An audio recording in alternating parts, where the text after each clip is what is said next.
Calls now at 580-5436, 580-KIDO. And taking a look at the forecast, I guess we're going to have to go back to doing the weather.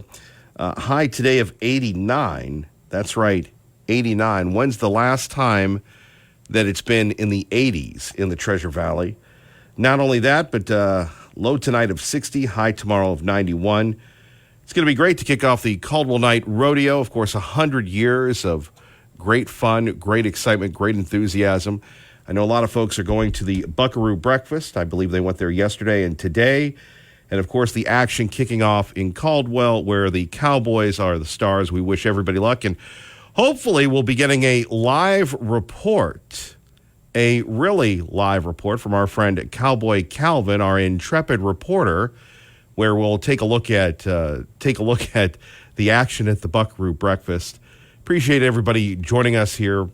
As we said, the free KIDO Talk Radio app. We would love for you to be a part of our App Yap Club. And, of course, we take your calls at 580-5436, 580-KIDO. Paulie, we're going to get to you in 2 seconds, young man. Hang on. There was a story I missed yesterday because we were just so action-packed, and it had to do with the Secret Service, and now they're talking about it. But the Secret Service appears to be out of hand when we're taking a look at just the latest actions. Apparently they were in a beauty salon and they broke into the beauty salon, and I guess it was for Kamala's people, or Kamala herself. People had to use the bathroom and they didn't ask permission. They broke and entered. I believe they should be prosecuted for this. They taped up the cameras, so gosh knows what they were doing for 2.5 hours in a bathroom in a beauty salon. They didn't apologize. They didn't do anything. And when we talk about government overreach and government without accountability, the Secret Service is not really on everybody's good list. And we'll talk a little bit about that today, because when you represent your friends, your family, the government at the highest levels, you have to be above reproach. And unfortunately, under the Biden administration, that's Joe Biden. That's right. Joe Biden, the Secret Service and other agencies have really fallen flat on their face. And that's not to every Secret Service agent, but these people that are misbehaving sure are making the rest of the good ones look bad. We go to Paulie in Nampa with Kevin Miller on KIDO Talk Radio. Good morning, Paulie. Thank you for the call. Kay Miller. Good morning, sir. Good morning, and I know you like that name. It makes you laugh, Kay Millie. No, but the reason why I laughed the first time is because I remember there was an actress, and the character's name is Millie, and it was Ken Berry's girlfriend on Mayberry RFD about 40 years ago. I remember Mayberry RFD. Yeah, that's why I laughed. But no, I think this standoff is probably going to work for getting the hostages out, because the arms of that squid or octopus or the snakes of Methuselah all belong to Iran. And if they send down the word that every living hostage needs to be set free now, they'll do it. And, it's kind of like centuries ago when Omar was riding his 2-humped camel and he thought he saw something in the Gulf. And he pulled out his spyglass and he started surveying the water, and he saw some ships. They were probably British ships. They had their cannons pointed right at him. He said, "Holy shit!" and decided not to get involved in the fray. And that's kind of the way I see this. If somebody wants something, each faction wants their own positive result in this. They all want to say they won. And I think the only winners in this will be the hostages if they're freed. And I'm really praying hard for that, because, those poor people, including the 5 American hostages, they've been held for almost a year. And the last time they did that was in 1979, when it was the Iranians holding us American hostages again. I've had it with that. It's been 45 years, and nothing's been done about that, as far as I'm concerned. And it's high time something is done. Anyway, I want you to have a good day, Kev. You're going to have some good callers. And, I look forward to hearing your voice in the morning. It's kind of a note of serenity and peace that I get when I hear your voice talking, because you speak the truth, and you speak the truth about God as well. And that's one of the things that is most beloved about you. Anyway, you have a blessed day, and it was nice talking with you. And I hope people pray for the hostages as well. That's it. Well, we want to start praying for you, buddy. I mean, you're running around town. Who knows what you're up to? I'm past that no good stage that I was in for a number of years. Yeah. Let's just put it that way. Well, life is very weird. Aging is sometimes it can be magical, sometimes it can be heartbreaking, but it is a process that we all go through. And you think back what you were doing 20, 30, 40 years ago, and you go, "Wow, how did I make it through that?" Yeah, I do that on a regular basis. It's squarely in front of me every time I look in the mirror. Yeah. How did that happen? How did I make it this far? And then I got to give the credit to the Creator. Yeah. Once I do that, I feel so much better knowing that it wasn't my doing; it was His doing the whole time.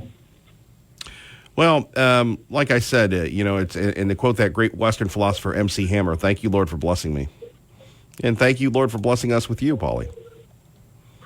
Well, you're a cool cat, dude. I love listening to you in the morning, and Tea Party Bob and the rest of your gang. Well, I mean, you're not the rest of us. You're part of the crew. Not Two Live Crew, I hope. Exactly, the Two Live Crew. That's us. Okay, see you, Kevin. I got to get back. All right, doing what I was Paulie. doing. All right, Thanks, God bless. bye.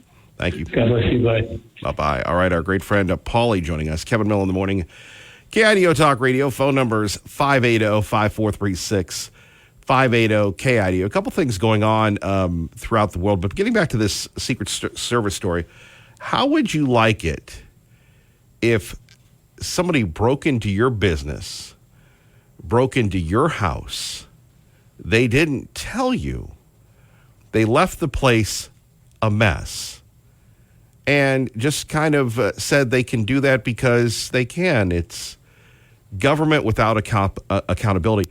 I see this in the world that we live in today, and thankfully, at least initially in Idaho, it was this way, where we talk about, being an unregulated state. But on the other hand, we have the rise of the corporatism, where we have these major corporations that continue to build and build and build. And we talked a little bit about this yesterday, where you have this solar farm going up, I think in Ada County around Cuna, and it's created this whole debate where the farmers want to sell their land.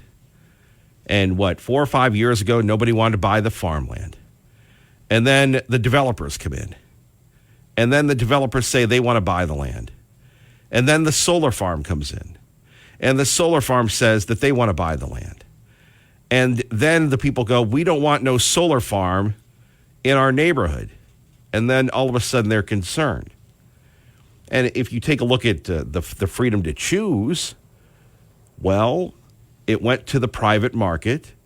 They decided they're going to build a solar farm. Now, I don't know if a solar farm is going to increase a bunch of heat, but why you would build a solar farm around homes is when we have all this marvelous desert is beyond me. But we see the changing face of Idaho. Now, again, my parents are still sleeping, but they've journeyed west. It's been 5 years since I've seen them. And they're talking about, we live in a blue state. Idaho is great, and it's wonderful. But as we've written about on our website, KIDOTalkRadio.com for a while, and I don't know, don't tell anybody if I should, start writing on Substack, because there are certain things that, for our website we write, which is primarily local stories like Yellowstone coming to Caldwell this week, and of course, getting ready for the Great Warhawk Air Museum event. And we really can't go deeper on that platform, but don't tell anybody. I'm considering, no, Sweet William, I'm not going to write for the American Spectator. I don't have the talent to do that, but it really is a great type of question. We live in the most unregulated state in the nation, but when you don't have regulation, And look, let me be the first to take on the $1 billion Joe Biden-backed corporation of Micron, where we have all this building going on and people haven't said anything about the challenges of air quality as we're seeing right now. Are these fobs, are these, building these chips, is that going to impact our air here in Idaho? Let me go on and take on the other $1 billion corporation, Facebook. It wasn't anyone. And like I said, I was at Cafe Rio last night with my parents having a great talk, and we talked about our lives and our careers. And maybe I'm like Glenn and Nampa. I've reached a point where, he in the plumbing industry, me in the broadcasting industry, where you have nothing to prove to anybody, or our great friend, the wonderful Patriot Ray, that you've done everything. And I was sitting there talking about the move to Nashville with John Mounts and how it was all set up to make the big run, and that didn't happen. And it was, you trying to prove yourself. And we don't have anything to prove. We prove ourselves to you each and every day. Paulie's lovely comments, we want to live up to that. And the point I'm trying to meander around is, when we do something, the media in this town does everything they can to tamp it down. It's been that way since I've gotten here. I don't know why. Now, in the old days when Mark Johnson, D. Sargent were at Channel 7, they would cover us. But when we had the 800 people show up for our pro-gun rally, when we took on Obama, when we partnered with Rusty Smurs and an unknown Tea Party Bob at the time marching for the Tea Party. But as the show has grown, as we've grown, these folks don't give us any type of run. And I'll tell you, it wasn't anyone in this town that broke the Facebook story. It was Kevin Miller. It was you. We broke that Facebook story, and I probably played it too close to the vest as far as Facebook coming to town. By the way, you want to take a look at government accountability. The CUNY City Council people didn't even know anything about it. It was a private deal. I believe the mayor knew about it, and if the mayor would ever come on this program, we would ask him. But Facebook comes to town. So, like I said, if tomorrow they said, Kevin, you had a great run, you almost made it to 15 years, I could take my 6 months, a year off, and I'd come back in another form. But Facebook, the impact it's having on water. Hey, here's $50 million. Now we're going to suck up all your water. Where's the environmental wackos? Where's Lauren McLean on this? Lauren McLean talks about, we're going to switch everything to EV vehicles, the mayor of Boise. But where are the true believers? When we talk about corporatism taking over the state, and then we've got this solar farm coming in. Hey, maybe that's great. Maybe it's wonderful. Maybe it would cut our power bills by 50%. Probably not. But when we take, especially those of you that have been here for a long time, or not even a long time for that matter, if you've been here 5 years, the state has changed radically. You've got this huge mini city that is employing a lot of people at Micron. And then you have a rival of that in CUNA with Facebook. And then you have the mandates being pushed to switch everything to EV vehicles, which, again, their batteries are more toxic. They're heavier on the roads. There's not a lot of consideration to personal freedom. And is this the type of state that we want to continue to evolve to? And there is no opposition to this. There's no questioning of this. So back to this solar farm deal.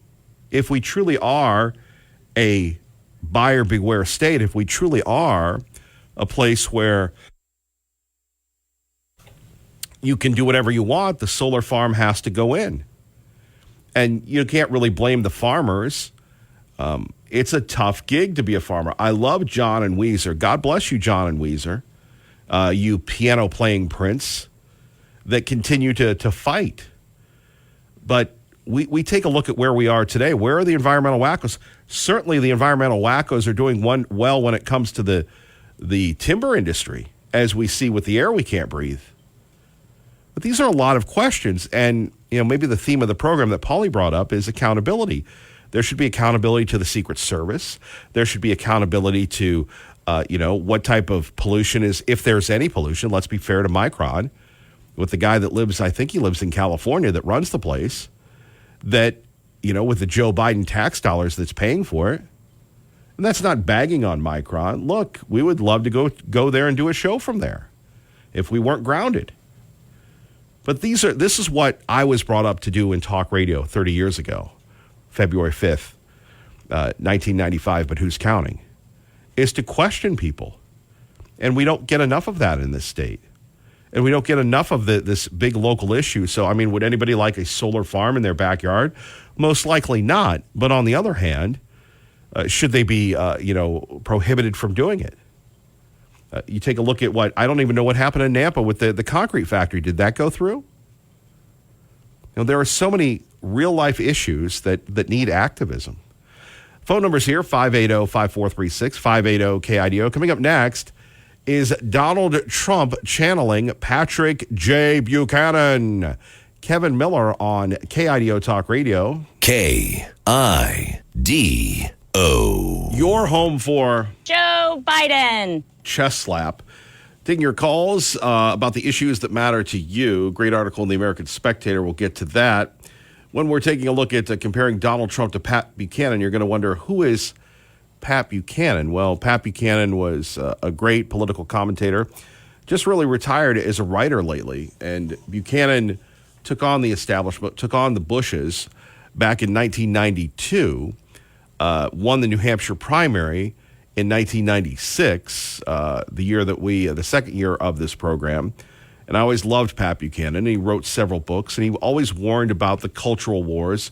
He warned about what was going to happen to this country, and unfortunately, Pat was right. High on his list of priorities for America was a moratorium on unlimited immigration.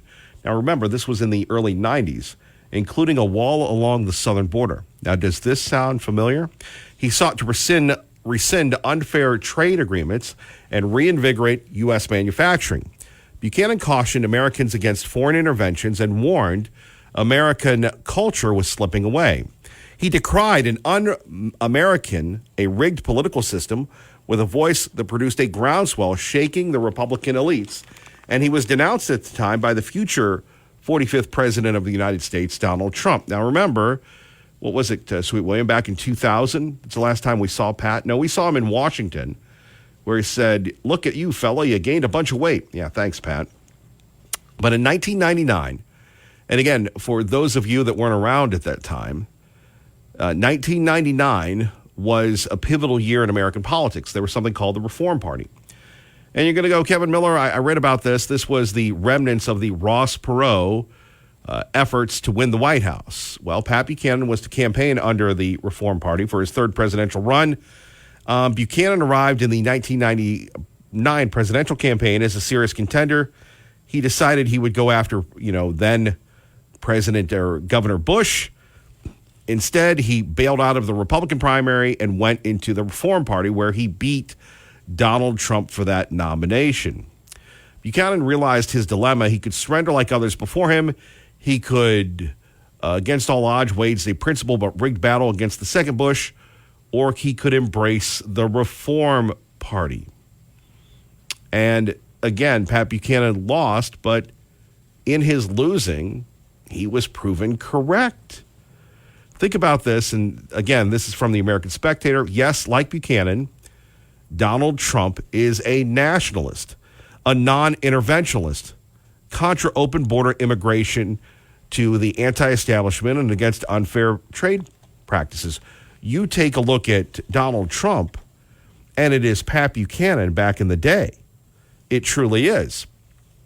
Now, Trump says that he's the heir to Reagan. Think about that for a minute. The similarities are not insignificant. The two former presidents were outsiders, not career politicians. Reagan, a successful actor in Hollywood. Trump, a real estate developer from Queens, a distinctly Democrat city. Both took on the Washington establishment of their day, and they left their impression upon it. Lest we forget history, let's give credit where credit is due. While it is true that make America first again started with Buchanan in 1990s. It was Ronald Reagan who printed, and by the way, it's, we talk about Make America Great Again, but it was Reagan in 1980 who had the slogan, Let's Make America Great Again. How many of you knew that when you saw the Donald Trump stuff? That was pure Ronald Reagan. Reagan, like Trump, also admonished America that a country that can't control its borders isn't really a country anymore. Many deride Reagan for signing the 1986 Immigration Reform and Control Act, which sparked the decades-long flow of immigrants into America, which seems quaint now today. Those searching for Pat Buchanan's influence on Trump and the Republican Party will not find it in Buchanan's animus towards the state of Israel. Remember, Buchanan wrote that thing calling Congress Israel, the Israeli lobby, the Amen corner in Washington. Republicans are now overwhelmingly pro-Israel and feel kinship with Israel's Likud party. Few, if any, Republicans would say today that the problems in the Middle East are the fault of the Israeli Defense Ministry and its Amen corner in the United States, as Buchanan did in 1990. More on that in a minute. We'll get your thoughts. A little heady this morning, but we are going deep. Let's get you to work safely and on time. Dave Burnett is standing by. Traffic and weather on KIDO Talk Radio. Good morning, Dave. Good morning, Kevin. From the G&G Installation Studio on the freeway traffic coming out of Canyon County into Ada County. We're looking good. They are finishing cleanup of an accident right at the Eagle off-ramp, so watch for that. Don't forget you do have construction still winding up on Highway 55 all the way between State Street up to right around Floating Feather. If you have leaks, clogs, or other plumbing issues, Perfect Plumbing, Heating, and Air can handle your plumbing needs. Big or small, serving Treasure Valley since 1984. Call or visit callperfectnow.com. That's your traffic now on KIDO. Thank you very much, young David Burnett. High today of 89, low tonight 60, high tomorrow 91. But let me just finish this story from the American Spectator. Buchanan, now 85, looks back on a life replete with victories for many of the beliefs he thought redounded to America's best interest. For a long period, many thought these beliefs were at risk of being forgotten, but that was before Donald Joseph Trump became the 45th president of the United States. For all of his influence, Buchanan himself now views Donald Trump as the future of the Republican Party, and he acknowledges that Trump possesses attributes that he himself did not. Trump is something in Latin, unlike any candidate of recent times, writes the retired Buchanan. And his success is attributable not only to his stance on issues, but to his persona, his defiance of political correctness, charging in frontally where others refuse to tread. High praise from an influential elder statesman. And again, this is from the American Spectator. Just a tremendous article by Andrew Wolf Jr. Don't forget our friends at Beacon Plumbing. They say stop freaking, call Beacon. Kevin Miller on your home for Fox News on the radio. That is KIDO. What a great movement that is today when we have been through just the ringer, if you will. Let's go to Patriot Ray. Good morning. You're on KIDO Talk Radio. Good morning, my dear friend Kevin. How are you this morning? Not bad, sir. And you? Awesome. Well, I'm doing great. I'm just heading off to work, so I'd give you a call. And, about 2 months ago, President Trump made the comment of no taxes on tips. And then just 3 days ago, oh my gosh, Kamala has had a change of heart. No taxes on tips. Do these people not have a single brain cell of their own? They have to go after other people's comments? I mean, look at Biden. He plagiarized people for decades. And he apologized a couple times, but went right back and did it again. He thinks the people don't have a memory. Well, Kamala doesn't have any common sense. She cackles like an old hen. She's just an individual that I cannot believe people even like to listen to her and to cheer for her. Last night, cruising the web, I came across a deal for Kamala, and it showed Kamala had this big crowd behind her. And then they showed supposedly a rally for Trump with one person that they're interviewing, and you don't see anybody else. But on Kamala, you see 100 people or better behind her. I mean, the narrative that they're pushing is absolutely insane. Kevin, what is our world turning into, especially the United States? What is happening to us? Is there no common sense in the United States anymore? Patriot Ray, that's a great thought, and we've seen the vast rewiring of the American psyche. Well, look what they're doing to history. They're trying to erase history. They're tearing down all these monuments. Did anybody like the Civil War? I read about it. It was exciting. It was what happened, but it's history. And you don't tear down monuments because you can destroy history unless you're just trying to change the complete narrative of the United States. They make us a racist country when we have invited more people from all countries, different races, different nationalities. We invite them in. If they come here legally, we embrace them. If they embrace our country, then we love them. We think they're great. If they come here and then all of a sudden they're spewing all this hate for our country, if they hate our country so much, why are they here except to help destroy us? We have got to fight back. Prayer is our best answer at this time. People, we need to pray. We need to let our Heavenly Father know we support Him, that this great nation supports God, our Heavenly Father, and His Son, Jesus Christ. I want you to know, Kevin, that I listen to you every chance I get. You know that I really crave when I can come in. I love that opportunity to sit across the table from you and just to be able to converse with the people who call in. You have great listeners. You have people who want to voice their opinions and want to be heard, and you give us that opportunity. So God bless. You stay fired up. I know that irritates Liberal Steve, but that's okay. You stay fired up. Stay on top of the topics of the day, which you always seem to do. You know, we love Buchanan. We love Trump. We want him to be our next president. And the only way this will not happen is if they find a way to cheat again. We know that Trump won in 2020. We know that it was not an insurrection. But now you hear Schumer making claims that if Trump gets in, there's going to be riots in the street and hate-filled places. It'll be on their side.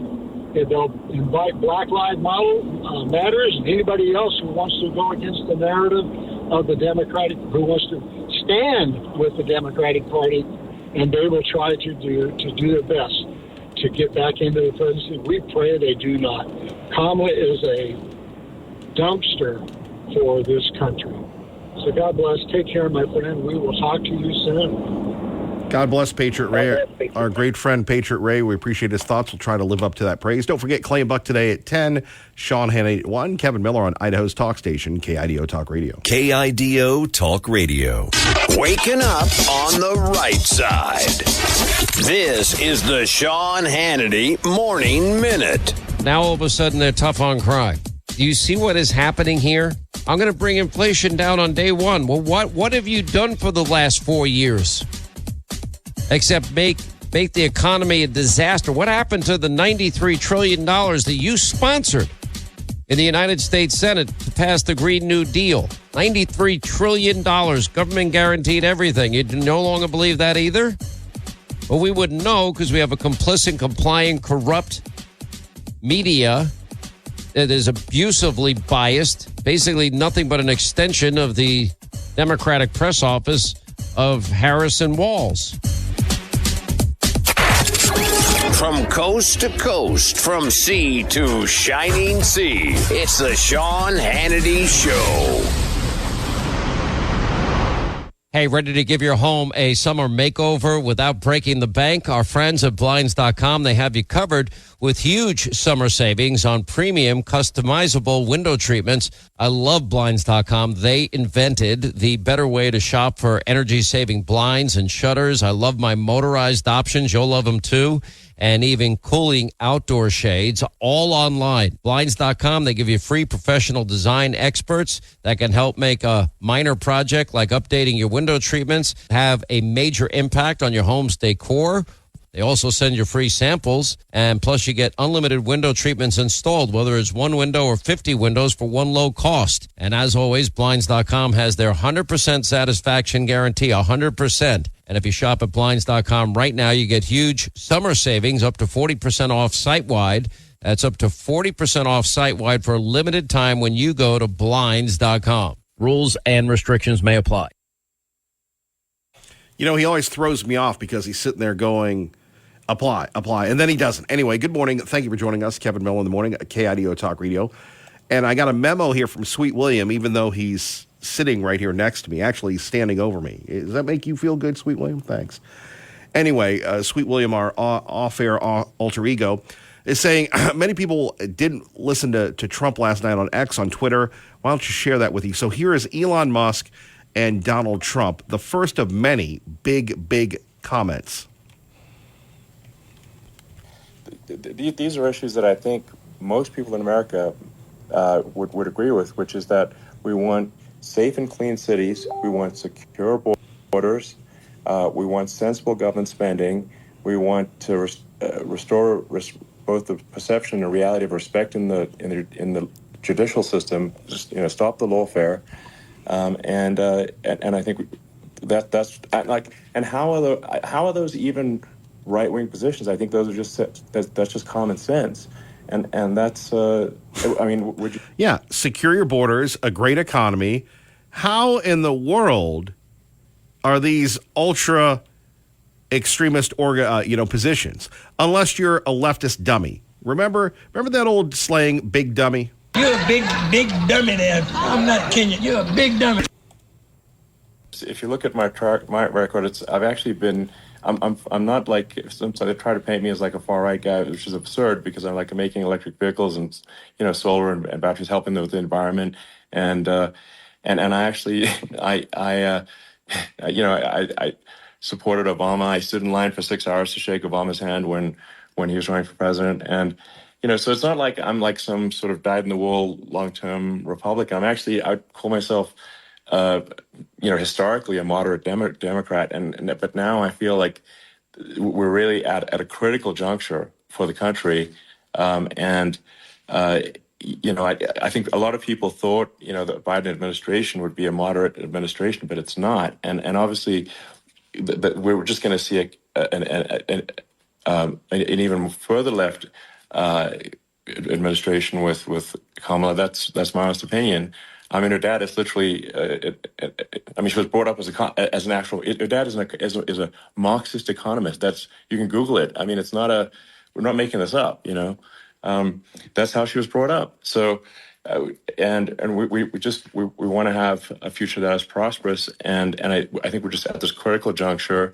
And I think this is a case of the America is kind of at a fork in the road, and True. And I think it will take the path to, like, you are the path to prosperity, and I think Kamala is the opposite. Then that's my honest opinion. I'm gonna get attacked like crazy, and I've also experienced quite a bit of lawfare myself, but I'm just trying to tell people my honest opinion, and I haven't been really active in politics before. Here you have one of the world's richest men going on and on to Donald Trump. Now you're thinking, did Trump get a chance to say things? This is where they're talking about the borders here, again on KIDO Talk Radio. Elon Musk and Donald Trump. By the way, why don't we do this, Sweet William? Let's go to this. This is Elon Musk discussing his journey, and we just heard that moments ago. Quote, I stood in line for 6 hours to shake Obama's hand. And you know what Obama said to him? Thanks, Obama. When he was running for president. So it's not like I'm sort of dyed-in-the-wool Republican. He called himself an independent. And Elon Musk it's almost as if he's transforming in front of the entire world with Donald Trump at his side. Well, Elon, just getting back to the FDA for 1 second, I got something done called Right to Try. This is where you can go in and, if you're terminally ill, you can use a space-age, medicine or whatever it may be. We have the best doctors, the best labs in the world. We really do. But people would go to other countries because you couldn't use the product, even if they thought it worked, because it's going through the FDA.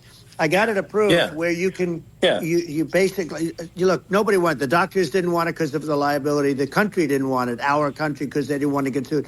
These are people terminally ill. The insurance companies didn't want it, and the pharmaceutical companies. Nobody wanted it. I got everybody into a room, and we came up with an agreement that you won't get sued.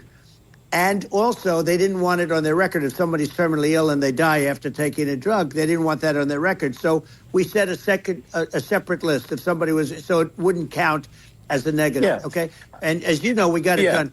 We have saved right to try. They've been trying to get this done for 58 years, and it sounds simple, but it wasn't because of, the insurance companies, nobody wanted it, but we got it done. Sure. Somebody signs. You signed a document that you're not going to sue the insurance companies, the country. You're not going to sue anybody.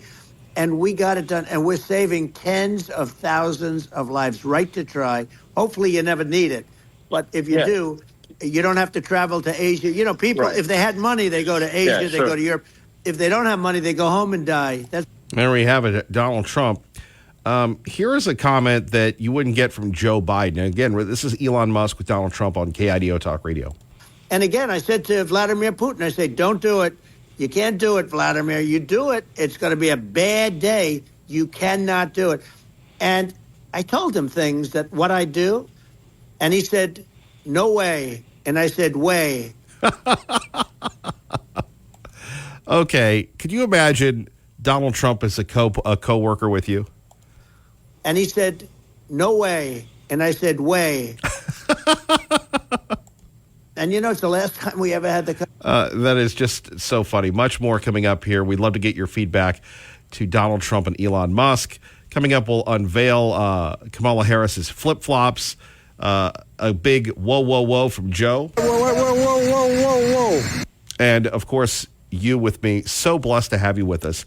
Kevin Miller on Idaho's talk station, KIDO Talk Radio. Phone number's here, 580-5436, 580-KIDO. Are you a baby boomer? We're going to talk about this next hour. Are you a baby boomer? Bo, do you even know what a baby boomer is? Your dad was a boomer, is that right? No? Generation X? Well, you're looking at me kind of shakily. You don't know, do you? Anyway, you're going, dude, let me just get back to my work, Kevin Miller. All right, Bo, thank you very much.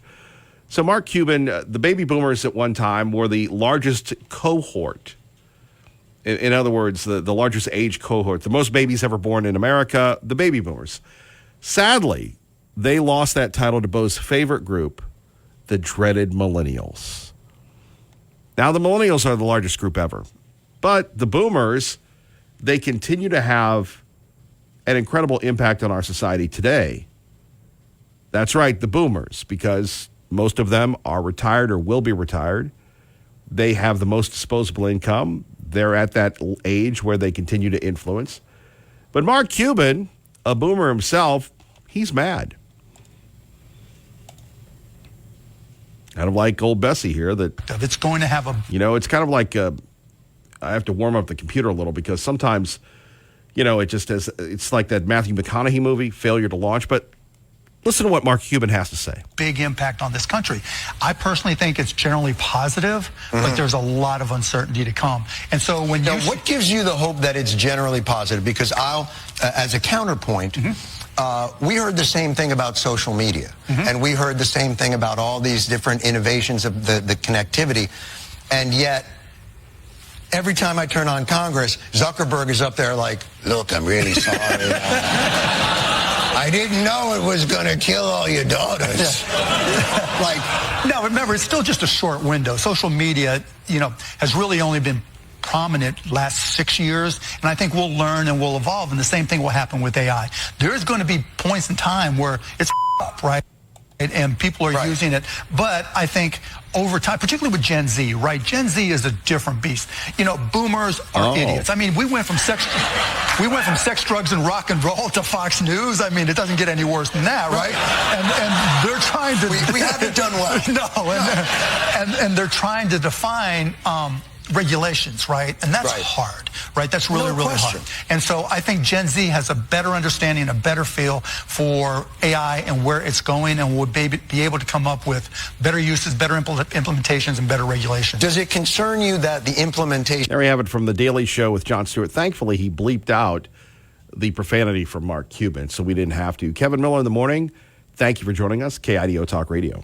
Unusual stories that I've ever seen, and props to the Idaho Potato Commission for this. Public opinion, dude, talk about a long domain name, publicopiniononline.com.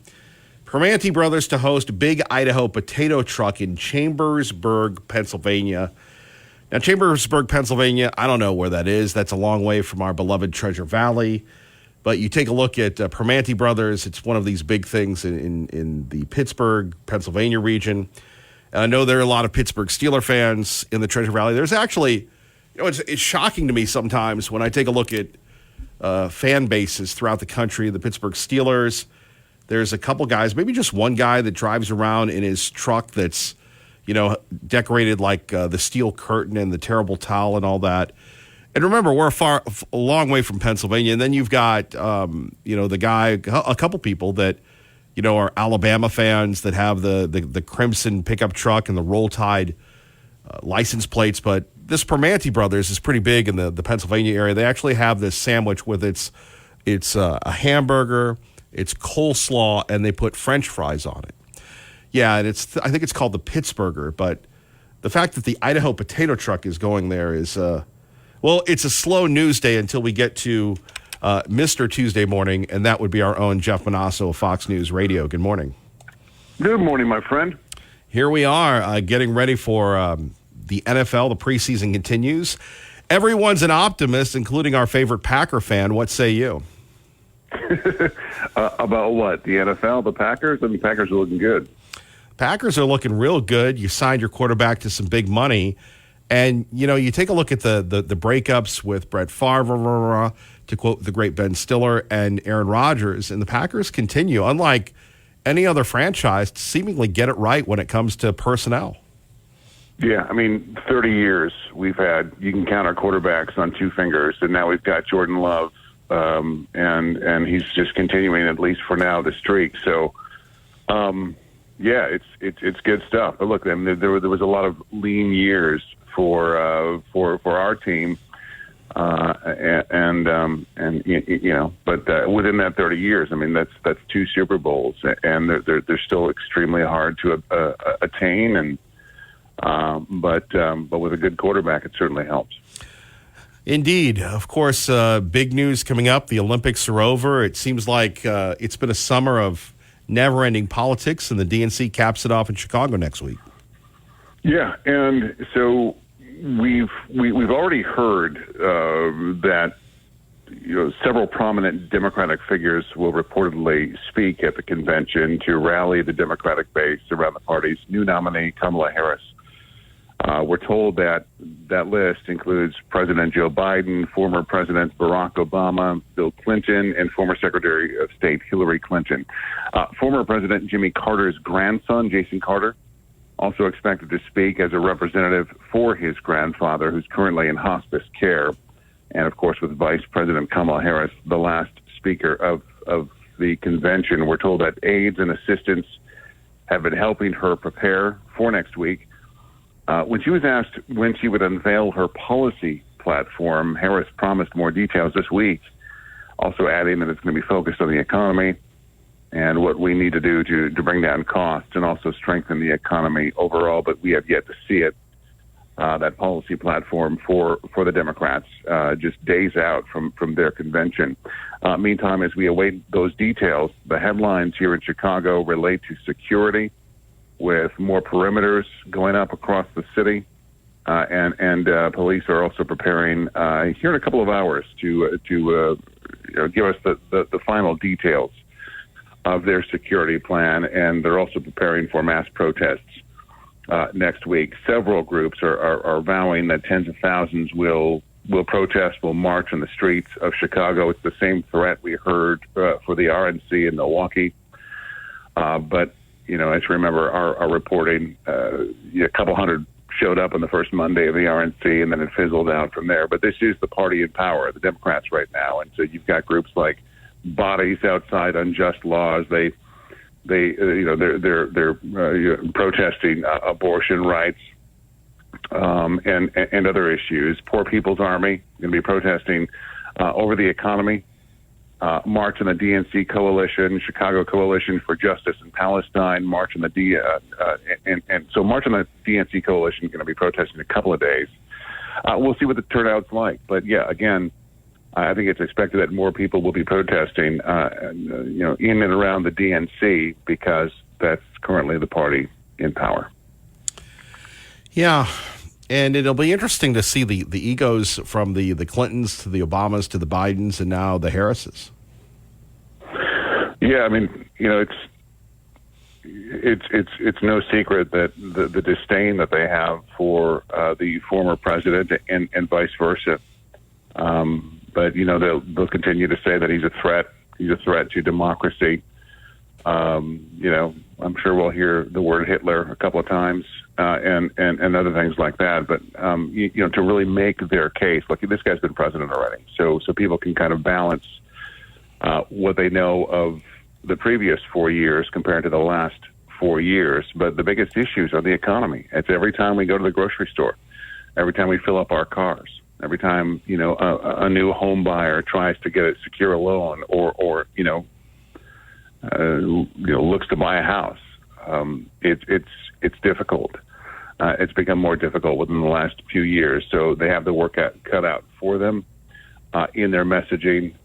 And we'll see. It's one of the biggest issues that the voters face as they head to the polls this November, as well as illegal immigration and the border crisis that really has hamstrung and crippled cities like Chicago. You've got this group called Vote Red. We've talked about them before. It's a massive group formed out of the city's south and west sides, predominantly black, where this group has constantly filled the city hall in protest.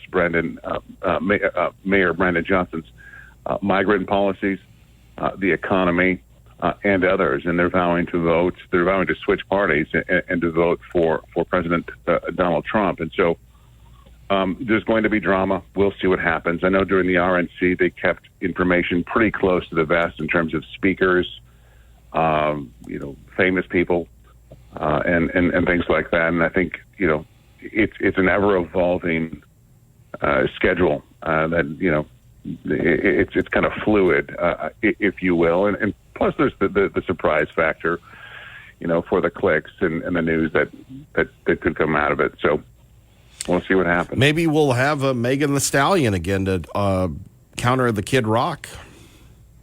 Yeah, we could. We'll see. We'll see what happens. I don't know.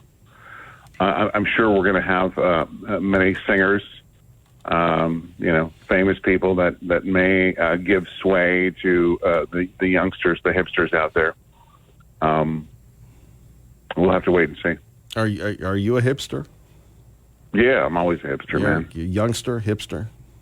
Yeah, that too.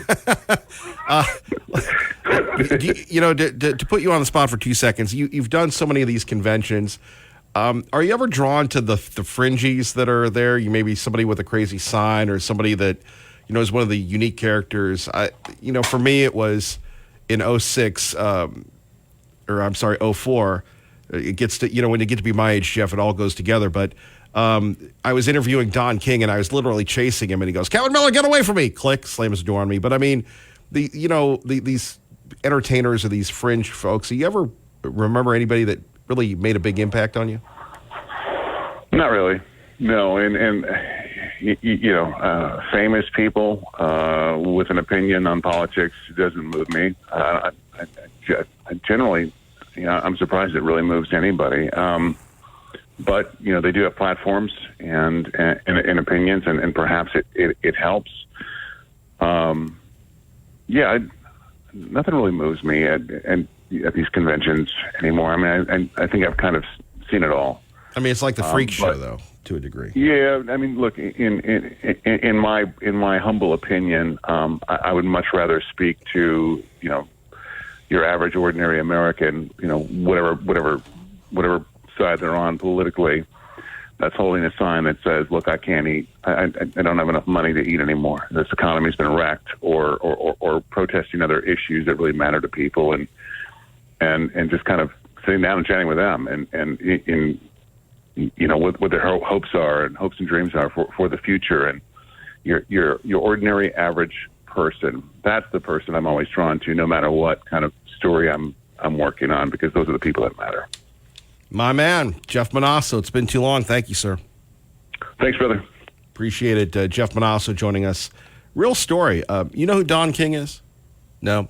Don King, a very famous boxing promoter. And if you've ever been somewhere, and maybe it's a convention, maybe it's a church convention, maybe it's somewhere, and maybe it's a Boise State game or it's a fan fest, and you're all excited and you're all this, and you run around, maybe as a kid, or you see your kids do this, you're chasing to get autographs. That was me in 2004 at the Republican convention, just running around chasing people. In fact, the people that at the radio station that I worked at the time, WPTF in Raleigh, North Carolina, they were amazed that, here comes this little goof. One of the more iconic moments was the humility of some of broadcasting's greatest stars. I can remember Peter Jennings. Do you remember Peter Jennings before he died? The suave, good-looking guy who I think he was from Britain. He had an accent, at least. It wasn't a Southern accent, that's for sure.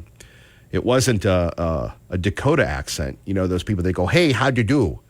He didn't speak baby talk, but it was one of those places where Peter Jennings is surrounded by a gaggle of people that are designed to make Peter Jennings look good. And here comes pudgy, pasty, sweaty Kevin Miller, hairline not receding as much as it is today. Hello, Mr. Jennings. I'd like to speak to you. And he gave me, a couple of minutes. And we obviously relayed that to the people of North Carolina at the time. But it's amazing when you go to these conventions. And that's why I like to watch the C-SPAN feed, which I believe you can get on the internet, because you're not filtered by the networks. And it's fascinating to see this. Now, what we're going to be watching for is anybody going to be bullying any Republicans? Obviously, as Jeff Manasso just said, they're going to be doing the Hitler thing and all these sort of things. But how safe are Republicans going to be in Chicago? Appreciate that report from Jeff Manasso as we continue to take a look at a couple of things. By the way, and the Republicans need to start hammering this, the flip-flops of Kamala are just insane.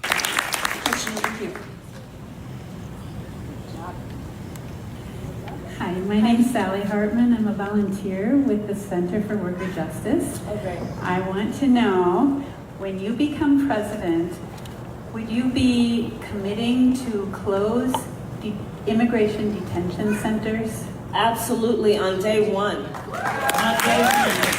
And thank you for... That is Kamala. Sorry, Calvin. I'll never be able to get that name right. But Kamala.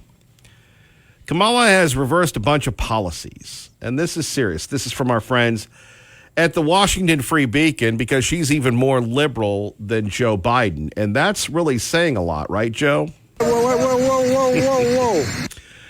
Think about this, that Kamala Harris was so bad as a candidate, she didn't even make it. She had the most money, didn't even make it to Iowa. I can remember her dancing and doing all these shake her rump, the rump shaker at some of these things. And she was going to bring the vibe, maybe the Southern vibe. Of course, she's from Canada and California. Anyway, the media we can't trust. The media that lies to us. The media that is not demanding any type of questions and answering, because they hate Donald Trump, they hate us. The media has let this go. They're trying to say that she's more conservative than Joe Biden, but in all actuality, she's a liberal. She's even more liberal than Barack Obama. Think about that.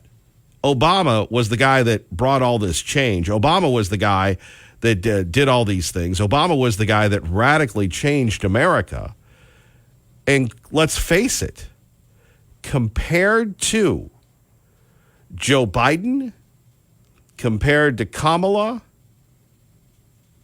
Obama's a moderate. Who would have ever thought in our lifetime that we saw a cringeworthy Tom Cruise jump off the Olympic Stadium?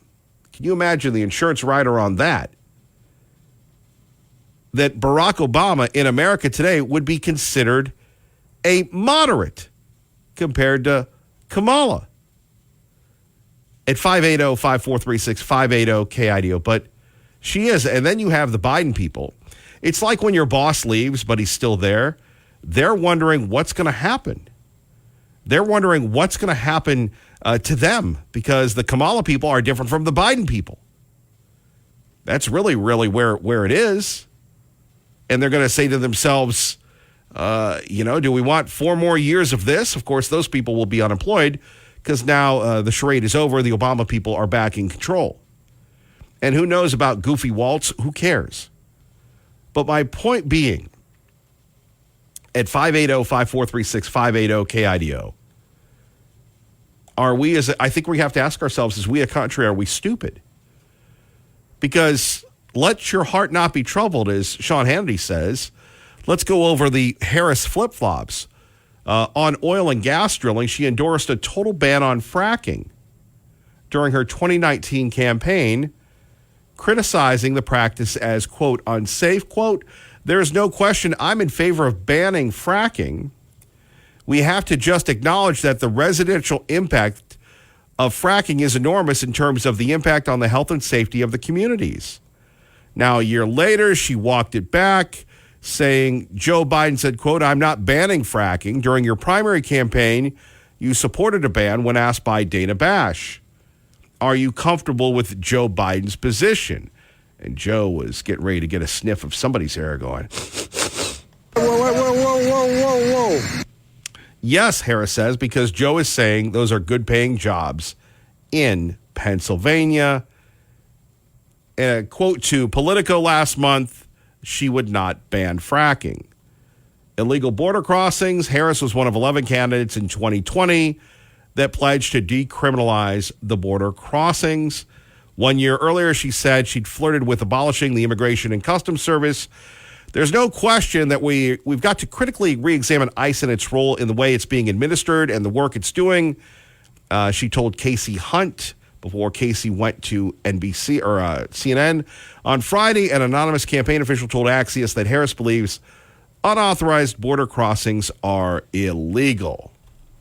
So if you want more of the same, you just go with Harris. She's going to make it worse. Anyone in their right mind going to vote for this lady? Maybe in Massachusetts, maybe in California. Hopefully not in Idaho. Good morning, Dave, on KIDO Talk Radio. Good morning, Kevin. From the G&G Installation Studio, traffic now dealing with an accident, milepost 33 and a half. Watch for that eastbound. We do have a report of some debris in the roadway, milepost 16, so watch for that if you're west of Caldwell. Direct orthopedic care for sprains, strains, and breaks. Skip the ER and go directly to Doc. Drop in without an appointment to one of 5 Treasure Valley locations. Visit BoiseDoc.com to learn more.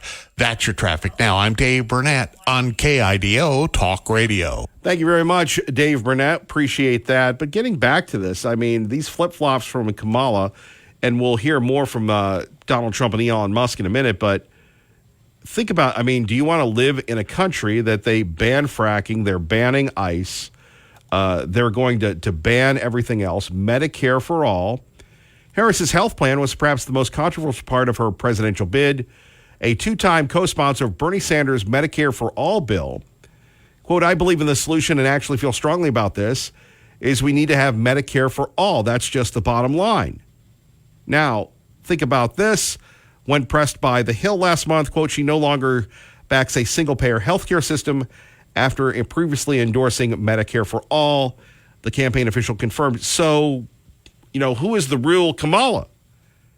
She does back mandatory gun buybacks.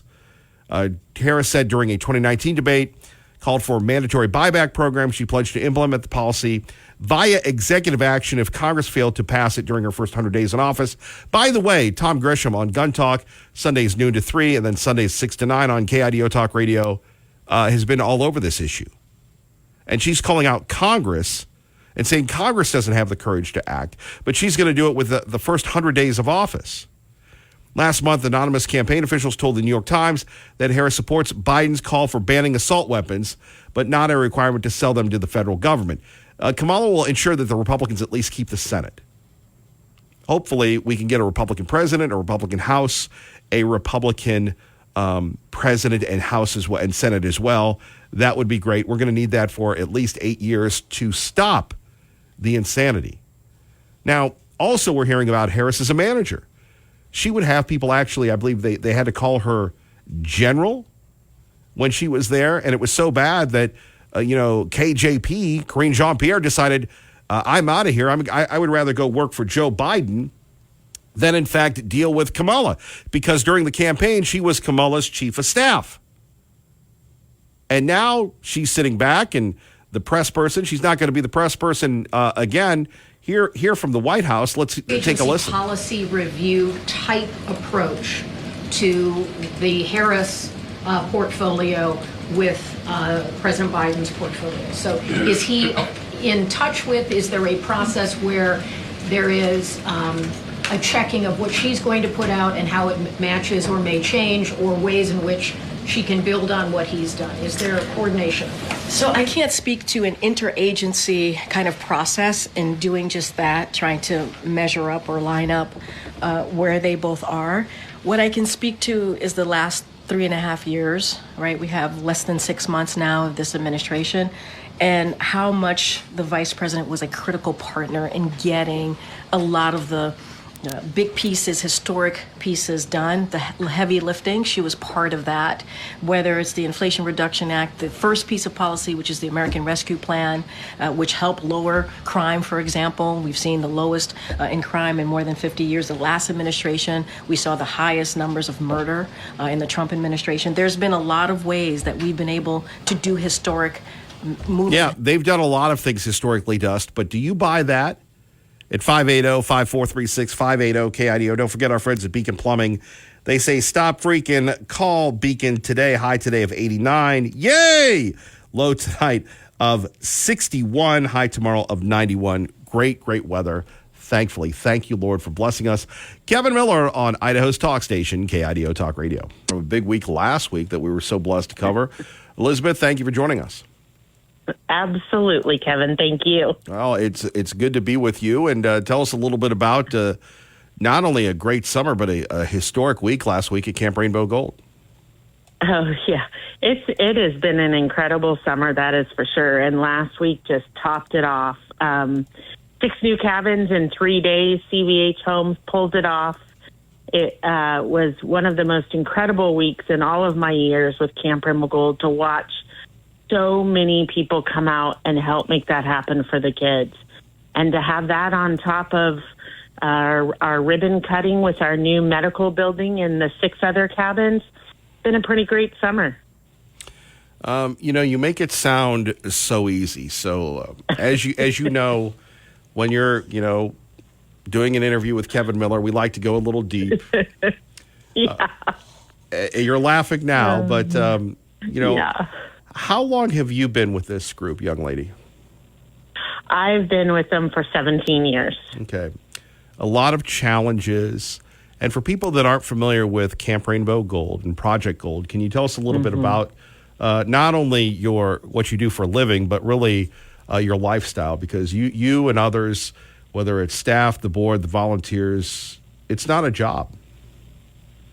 No, it's a passion project for sure. And Camp Rainbow Gold supports Idaho's children diagnosed with cancer and their families. And we do it. We're most known for our camping programs that started over 40 years ago. We provide all of our services free to the families. We also have a college scholarship program, a teen support group, other family events. And we ran into challenges many years ago with renting campsites around Idaho, no long-term leases, challenges with the medical facilities and lack of them. And most importantly, because this community has really made Camp Rainbow Gold what it is, we wanted to secure it forever. And so back in 2015, we started looking for a permanent camp home. And through some trials, we found this treasure, which was an old golf course, 172 acres that we purchased in 2019. And we've just been working on our master plan to build this site into what we need it to be in order to support the kids. And the other side, beautiful story that's come out of that is that there are other Idaho nonprofits that serve children with medical challenges that had the same issues as we did. And so now they come use that campsite as well. You know, you make it sound so easy, but we all know that it hasn't been. And what was it like for years and years where you would lease and then all of a sudden maybe the lease would run out and then you would have to go find another facility? You know, setting up a camp is harder than what a lot of people think. It's often thought, oh, I can put together a week of camp in no time. And it's actually a year-long process. So when you're going into that, you do need to have where you're going to do it secured. You need to know how much it's going to cost. And more importantly, you need the facilities to meet your needs. We had situations where, bark paths do not work with kids in wheelchairs. You need to have ramps into buildings. You need to have special showered things. So we would have storage units full of all of this stuff, have to pack it up and go build out any of the campsites that we were leasing in order to meet the needs. So there were many different challenges in trying to lease sites around Idaho because none of them were meeting the needs of medical challenges. And that's why this one has become Idaho's medical camp, because we're building it out to meet all of those needs to not only serve Camp Gold, but these other nonprofits as well. Yeah, and that you guys share in this. And Elizabeth, there have been a lot of disappointments and heartbreaks in overcoming this. I mean, you guys were close a couple of times to finding a permanent home, and now you have one, and you do have the happy ending. But can you describe for us, sometimes when things didn't go the right way? So it was challenging. When we went out searching for property, we looked all over the state, and we're pursuing several different ones. We did have an opportunity that presented itself where a donor donated some land to us, and it didn't go well. It didn't take the course. I'm sure many remember it. Did not take the course that we had hoped for at the time. And it was very challenging couple of years going back and forth trying to make that property work. And then we eventually said we're stepping out. But it's hard to get into the negative. I know everybody wants to hear about that. That's some of the story and some of the drama. And absolutely, it has been hard, but it's hard to focus on that when such a treasure has come out of that. Because if we had not gotten all that media, we probably wouldn't be where we are today. No, I'm with you. And it's not so much the negative, it's the triumph over adversity.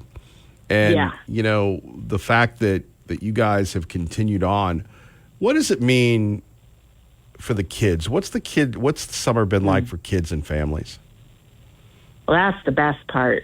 We knew these new buildings that we've been working on would have an impact on these kids and the camps in ways that the kids don't even notice. But the part that was so great this summer, we had 6 new cabins in June, which is when Camp Gold has its 3 weeks. And because they're closer to the main central part of camp, they were less exhausted, so they were able to do more activities because they weren't walking as far just to get to their cabin. But these cabins are closer together, and it just brought this new camaraderie between the kids. And they were out hunting frogs and snakes and just being kids, and that's what drives all of this. Is these amazing kids that are fighting these extreme battles of cancer back at home, getting to come and do what every kid should get to do, which is play and not worry about doctor's appointments and medical procedures, and knowing that they're accepted for who they are, that they don't have to explain what they're going through because everybody there gets it. And there's really something powerful about being accepted for who you are. And it's why we do all of this. Well, we appreciate that. Now, again, our great friend Elizabeth joining us from Camp Rainbow Gold, Kevin Miller, KIDO Talk Radio. So You all make it sound so easy. We want to thank everybody for coming on last week. They're building, but can you describe this mini infrastructure? Again, your place is not the easiest to find. If you use the Apple Maps, you end up at some guy's farm, and he's not very happy about it. I can tell you that from firsthand experience. That guy was not digging me driving through his property. And it's right. We are trying to get those Google Maps fixed. Right, and then if you go to Fairfield, you've gone past it, so you go down this winding dirt road. And again, if you're in a car, you're like, oh, I can't imagine the enormity of these big, massive trucks bringing in the framing equipment, the plumbing, the electricity, plus you're housing people there. And if you don't stand at the right spot, I don't want to bag on your camp, Elizabeth, you don't get the internet, and life without the internet is pretty tough. So how did the magic happen in a week, ma'am? It was impressive. A lot of planning ahead of time, of course. We did use every bed on site housing workers and shuffling them around because there were some nights that we had people staying we didn't expect. But it was pretty incredible when you went down to that construction site and saw 200 to 300 people running around, and you would have thought that you'd go down there and feel chaos, but you didn't. You just saw a lot of people all there for the same reason, working really hard. But kudos to CBH Homes. They planned it all out by about every 15 minutes and had a very well-oiled machine getting all of those trucks in and out and moving it through and getting those 6 cabins built. And it was an impressive. I sat on site after everybody left just staring at the cabins because it just didn't feel real, but it sure is. We have our new cabins and they pulled it off. Yeah. Did you think that that it wouldn't come off just because, again, you're out in the middle of some of the most beautiful land in the country, and yet, these folks have to literally bring in their entire infrastructure. They can't go to down the road to Home Depot if they need a nut or a bolt. Correct. And there were entertaining moments for sure. I mean, after our full day of setup and prep work to kick off the first day, we had a massive storm that wiped out a lot of the work we had done all day.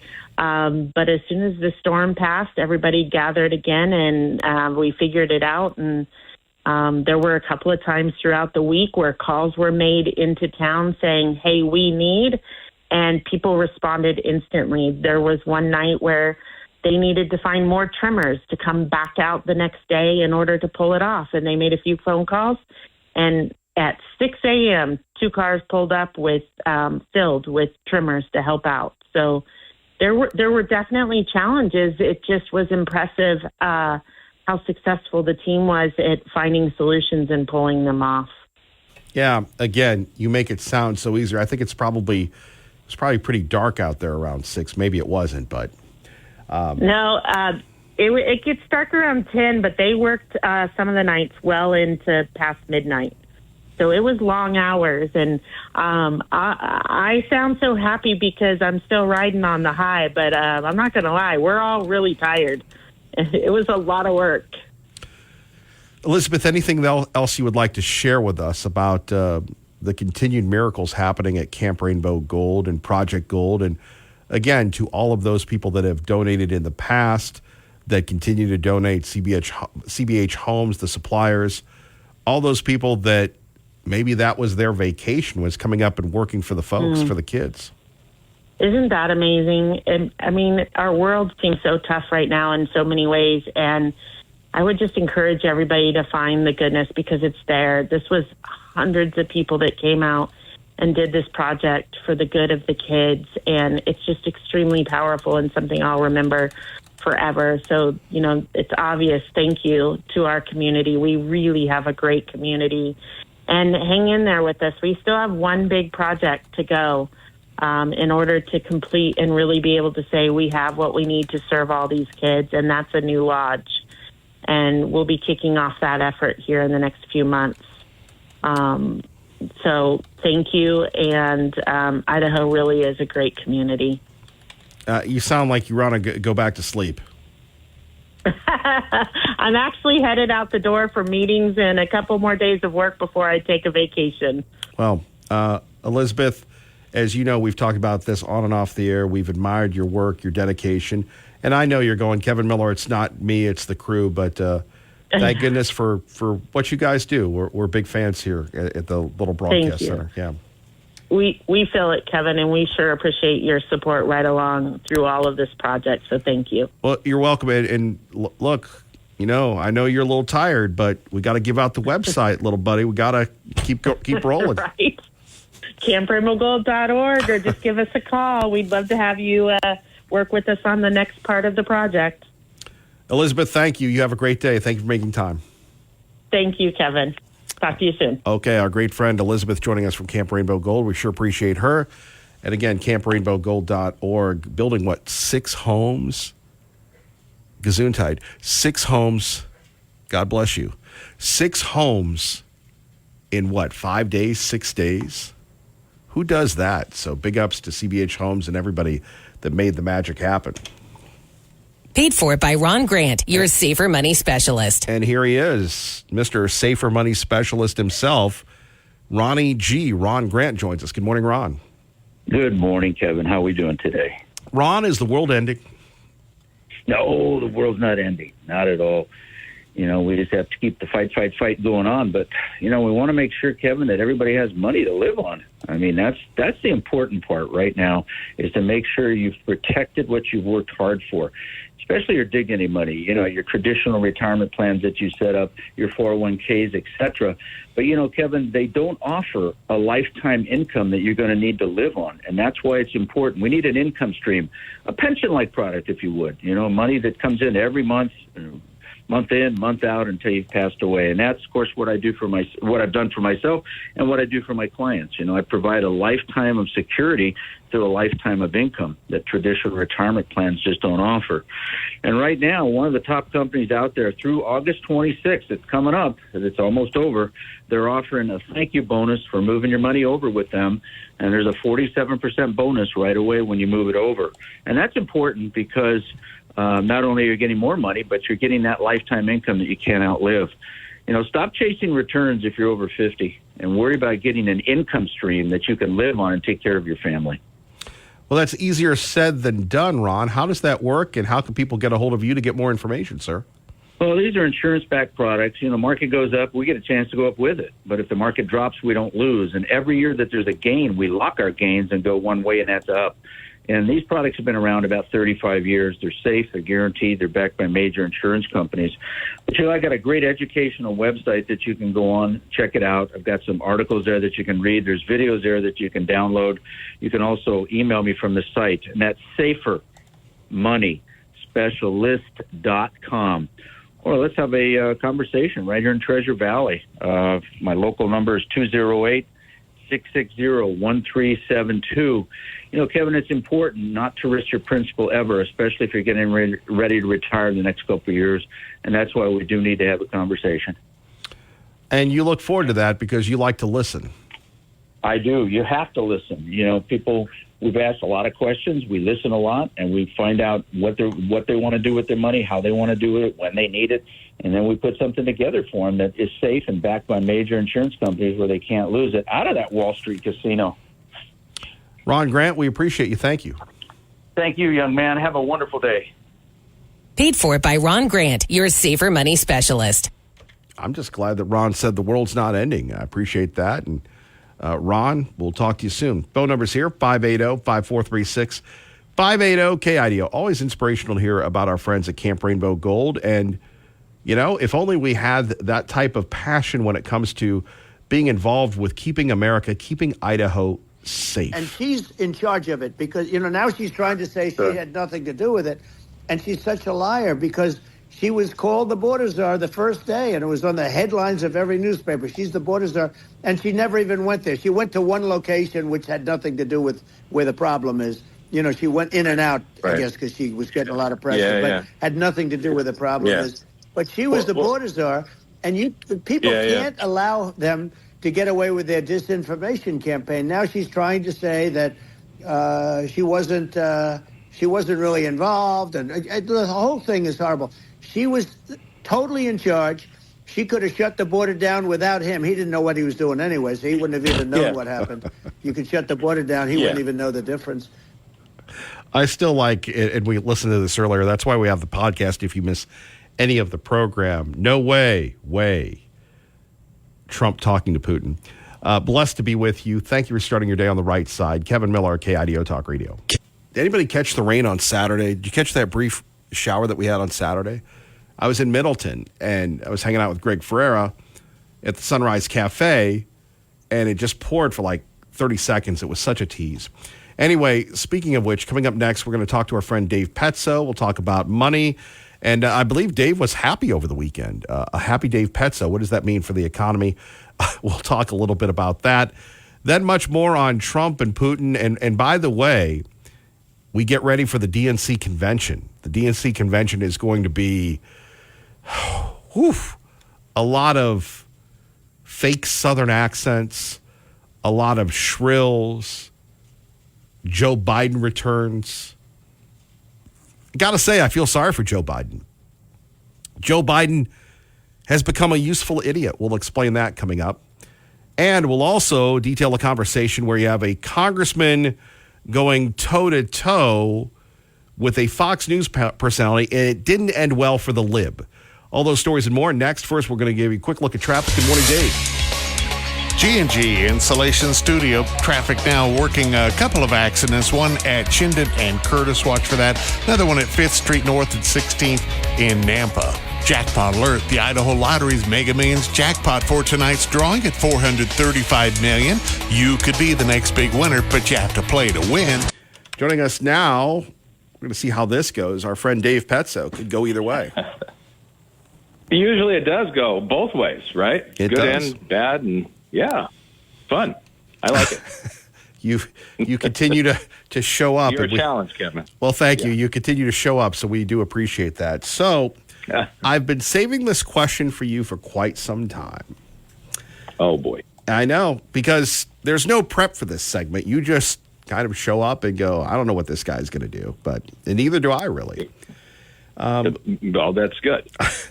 How did Netflix save itself? Because the last time you and I talked, and again, I think it was pre-pandemic when we would have our in-studio visits, we talked about Netflix being under fire, Netflix being devalued, Netflix, couldn't compete with Amazon Prime, with Disney Plus, with Hulu, Bulu, and Dulu, and yet now Netflix has once again established itself as a dominant player where you have these other folks, including Paramount Plus, struggling to try to break even or to make it, sir. Yeah, great question. I believe that it's because, number one, they have a legacy large group of subscribers, right? So, yes, they weren't growing. They stopped growing because everybody was throwing stuff out there. And just check it out, $2, $3, or no money the first month, whatever it is, gets them to the point where you still have this base. And on top of that, they've got an enormous library of their own creations, right? So, I haven't watched the Royal thing, years ago, and I haven't. And so someday if I decide I want to do that, then I can. These new ones are fighting for that. And I think they just basically survived this incredible volume of work that was coming out of Hollywood and just thrown at all of these different places. They survived. The others had nothing to back up on when things slowed back down. Yeah, it's fascinating. Even Apple TV hasn't really made the big impact that we've seen that Netflix, that again, really, they just... Apple has a backup, Amazon has a backup, but Netflix, it's just creating content. So the fact that they've rolled is I guess surprising. And they had no choice. It's you just hit it right on it. I mean, Apple, if they don't have Apple TV, okay. And Amazon, it's just another lure in there to get people on Prime, but people are already on Prime. And so do they have to come up with a massive amount of new content? No. And without that, you're really not a competitor to somebody like Netflix. You can click on Netflix, you're going to find something. You're going to find a documentary, you're going to find a new movie. Oh, I haven't seen that, or oh my gosh, I haven't seen that one in years. That's so funny. and people will find what they're looking for or get absorbed in a series. Yeah, and it is fascinating when you think about that. I guess we're going to find out more about the economy. What type of shape are we in? Yeah, it's anybody's guess. Let me say, I don't think it's anybody's guess, but everybody's focused on whether we're going to slightly go into a recession or we're going to barely avoid a recession. How about we just say we are in a very slow period and a very uncertain period. So our businesses wanting to expand, very few. I wouldn't say none. There's still opportunities out there. But are businesses wanting to expand broadly? No. They're nervous. Is something wrong? Kevin, something's wrong. I mean, it just is, right? We all know the world's broken and we all get all that.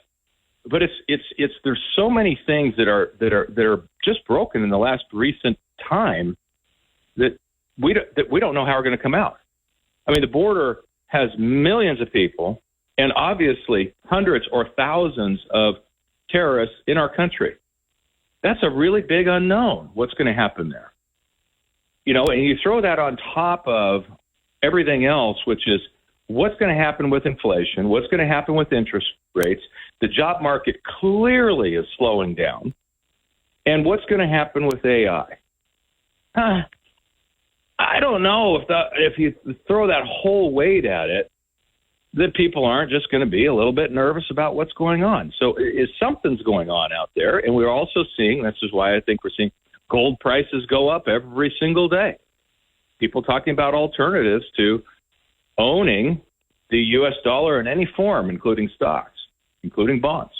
So there's it's something kind of as mixed uncertainty, fear going on out there. It's, the economy's barely chugging along, but we don't have strong leadership. That makes people feel really uncertain about their future. And I think that also affects where we think we're going to be in 6 months or a year. Well, that's a great point when we take a look at the president of the United States that told CBS that he was forced out. Then you have the belle of the ball, Kamala, who, now she says she's not woke and no tax on tips and everything else. But we'll just stick with the Democrats for a moment. From your perspective, as an objective evaluator of business and the economy, what does that mean when we've, and you call him, Sleepy Joe and Whoa Joe and JoJo and everything else, but he was exposed, but we all knew, somebody else was running things. How does that impact American companies and the American economy, sir? It depends on your politics is the unfortunate part of it, right? If I made this comment, for example, in a 50-50 room, and I started off a speech and I said, my greatest concern today for the future of the economy of the United States is that literally millions and millions of people have come to our country illegally, undocumented. And there are hundreds, probably thousands of them, according to the FBI, that are known terrorists. And we don't know where they are. I believe this is a very dangerous situation for us. That is not a political statement. That's a statement of fact. And half the people would be angry that I would make such a statement of fact that they would, because we're supposed to ignore, because everything has become a political discussion, a political point. Like that's a simple point. And this was allowed to happen under JoJo. To what end? He still doesn't explain. Well, I've got border policy and those Republican stuff. No, that's after 5 million people were let in. This is absurd. And so we can't even have discussions. That makes me tense. It makes me very nervous about how we're going to resolve problems if I can't state a fact. The sky is blue and half the room walks out. It's a simple fact that this is a problem. I don't know why we can't acknowledge that it's a problem. It's a problem for housing. It's a problem for crime. It's a problem for we don't know where a whole bunch of terrorists are that are willing to die by strapping a bomb to themselves. How difficult is that going to be to stop a terrorist attack? And if you have 3 or 4 or 5 of those going off across the United States, everything stops. I don't mean it stops forever. I don't mean we're all dead. I just mean everything stops. I'm not going to Chicago. Bomb went off. I'm not going over to Denver. Another one. I'm not going to travel right now. Airplane went out of the sky. All these things are just possibilities. I'm not saying they're going to happen, but to sit there and say that this isn't going to happen or can't happen is whistling past the graveyard. All of this can happen. And I think it puts us all on edge. And we don't have a leader that says it's going to be okay or I've solved the problem. We ended up with JoJo, the monkey boy. And he wouldn't do anything about multiple things. And we're left with this vacuum of a guy that it's his election to have, but he decides to act like a lunatic and talk about somebody's color or she's really stupid instead of policy, and he wins. Now, So wait he a minute. knows, Now, here's wait the a minute. formula. First Go- of all, you called JoJo the monkey boy, which look, I like that. However, on the other hand, now are you talking about the former president when you're talking about getting caught up in the cult of personality? I am, and I think it's fair to also say that. Look, I think Joe Biden did nothing right, and he clearly was incompetent, and it was covered up for a long, long time. And Democrats covered it up, and the media covered it up, and everybody's happy to now go, yeah, Kamala's really not woke. She's not further left than Joe was. She's even more competent than Joe. And yet, 1 month ago, polling showed that everybody thought she was even less competent than Joe. And so we have a media that will not report, and we have a Democratic Party that is all about power, not about what problems we have. So we've got a situation where, again, everything is political, and unfortunately for Republicans, we got a guy that just won't follow a simple formula. He's not capable, because there's no way he doesn't know that all he has to do is talk policy. And that can't just be the vice presidential candidate, who, in my opinion, is doing a phenomenal job. Just goes out, takes the punches from the media, and says, we're about policy. What are they about? And he's doing a great job. I just wish the president could learn a little bit from J.D. Vance and do the same thing. Just talk about policy. That's all we have to do, because they can't win on policy, and we can't lose on policy. Okay, let me jump in here, though. But our friend Dave Petso joining us, pardon the interruption, on KIDO Talk Radio. So you're not a social scientist, but the idea that what you've just spelled out here, this economy is a disaster. Everything is a disaster, and yet, what? Because Kamala is so, charismatic. We're just going to keep this up. I mean, she's worse than Joe, JoJo. Yes, that's exactly right, because we have a situation here where Trump is so polarizing, and he will not stay on task. It's like he looks for fights instead of just being a president. And he was a great president. To his credit, totally. We had nothing going on in the Middle East. ISIS was gone. ISIS is back. ISIS just stopped a three Taylor Swift concerts. What's next? When do we miss it, and then hundreds of concert goers die? They're back. Terrorists are back. They're emboldened. Iran, it has a nuclear deal because we have to do it. They back terrorist groups, and we just go, "Oh, you shouldn't do that." And that's bad boys. And we don't do anything. We keep sending them billions of dollars, allowing the oil to flow. So it's a really rough situation in the world. I don't know how you could lose. And then Donald Trump walks in the room. Oh, yeah, she's really not black. Yeah, she's this or that. She's really stupid. How about policy? All you got to do is say, this is where we were 4 years ago. It's where we are now. More coming up. We go back there. All right, more coming up with Elect Him, Dave Petso. He's there. We've got a big question for Dave next. We're going to try and keep him out of trouble with Kevin Miller, KIDO Talk Radio. Saturdays, 8 to 10 on KIDO Talk Radio. Okay, here we go. Do you have a favorite NFL team?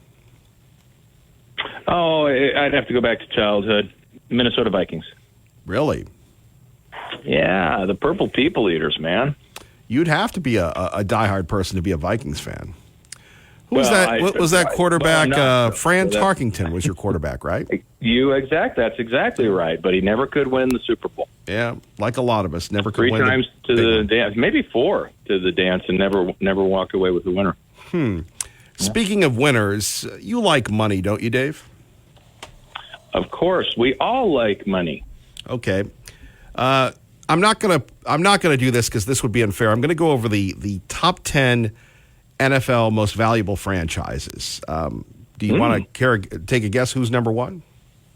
Dallas Cowboys. Dallas Cowboys, valued at over $10 billion. We'll break down the economics for you in a minute, but followed by the Rams, followed by the New York Giants, the New England Patriots, the San Francisco 49ers, the New York Jets, the Miami Dolphins, the Philadelphia Eagles, home of Kellen Moore, the Las Vegas Raiders, despite being undercapitalized, just under $7 billion at 6.78, and the Washington Commanders in at number 10. Does anybody surprise you on this list? Many do, actually. It's interesting. I think of the franchise and think of all the sales of whatever, and I wouldn't have guessed that the L.A. Raiders had that much. But then I'd have to read into that. This is somebody's idea of what the value is. Well, with a market like Las Vegas, yeah, maybe you have that kind of value. Maybe you pick up more fans and therefore more, revenue from all of the stuff, as well as ticket prices are probably through the roof. Why not have VIP suites that the casinos send their VIPs to at very high multiples? I don't know what all of that's based on, but it did surprise me. Somebody like the New York Jets, I didn't even know they played football anymore. You know what I mean? It's just, right. They're just out of... Let me break it down for you. It's by Sportico, and they cover the business of sports. It's a exclusive subscriber-only thing. So it's based on, data visualizations comparing the team's revenue.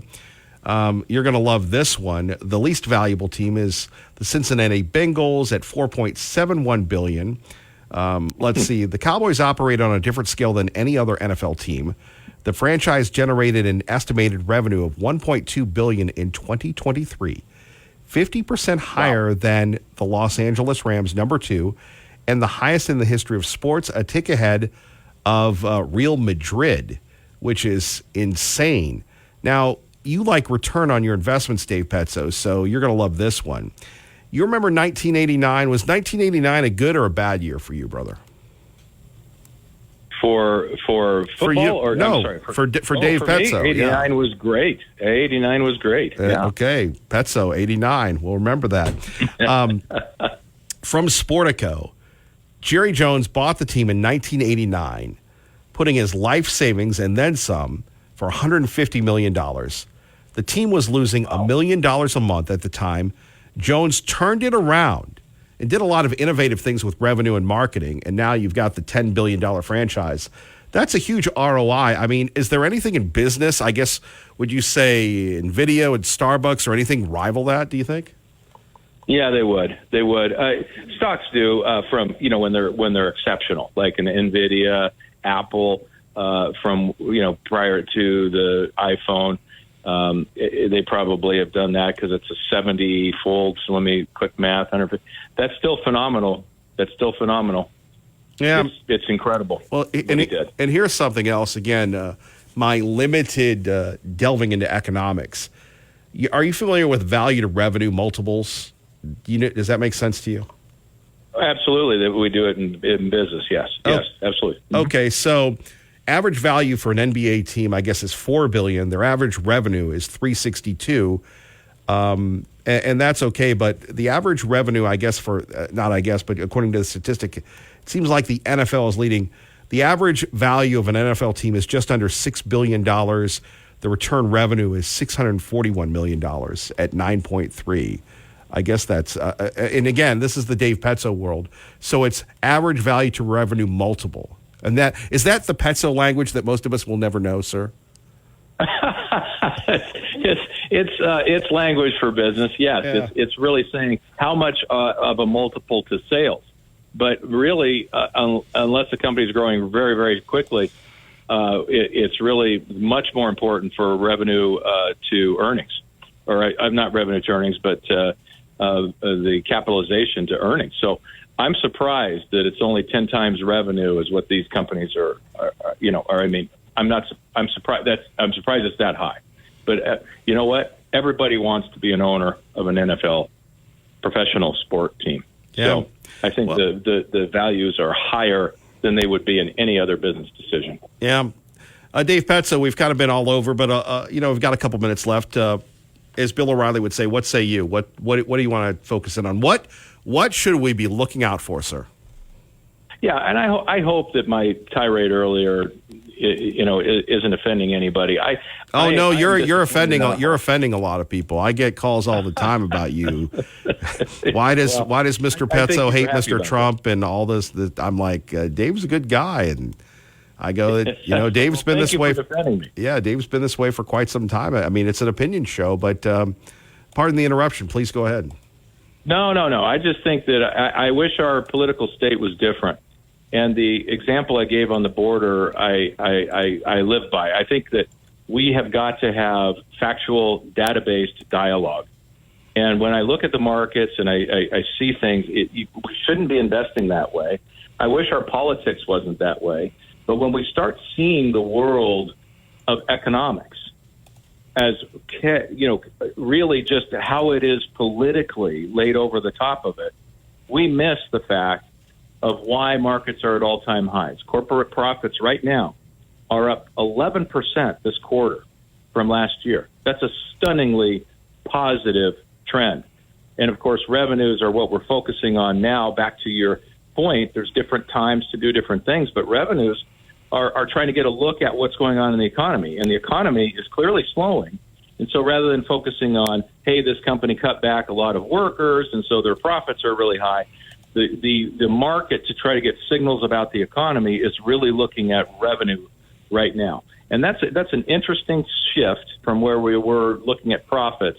And so keep your eye on that as companies still haven't, all of them haven't announced yet. And we're going to continue to get that little bit of a picture. But today's PPI is not the reason that the market is up. It's not but that'll be the headline news today. The market's trying to sift through everything right now. And I guess part of my point is we have such chaos in our presidential election, and we've got people that really antagonize both sides. We have a completely incompetent crew. They've been incompetent their whole life. They run a miserable state into the ground, Minnesota, and I don't know what Kamala's done correctly in her life, and she was even less popular than Biden.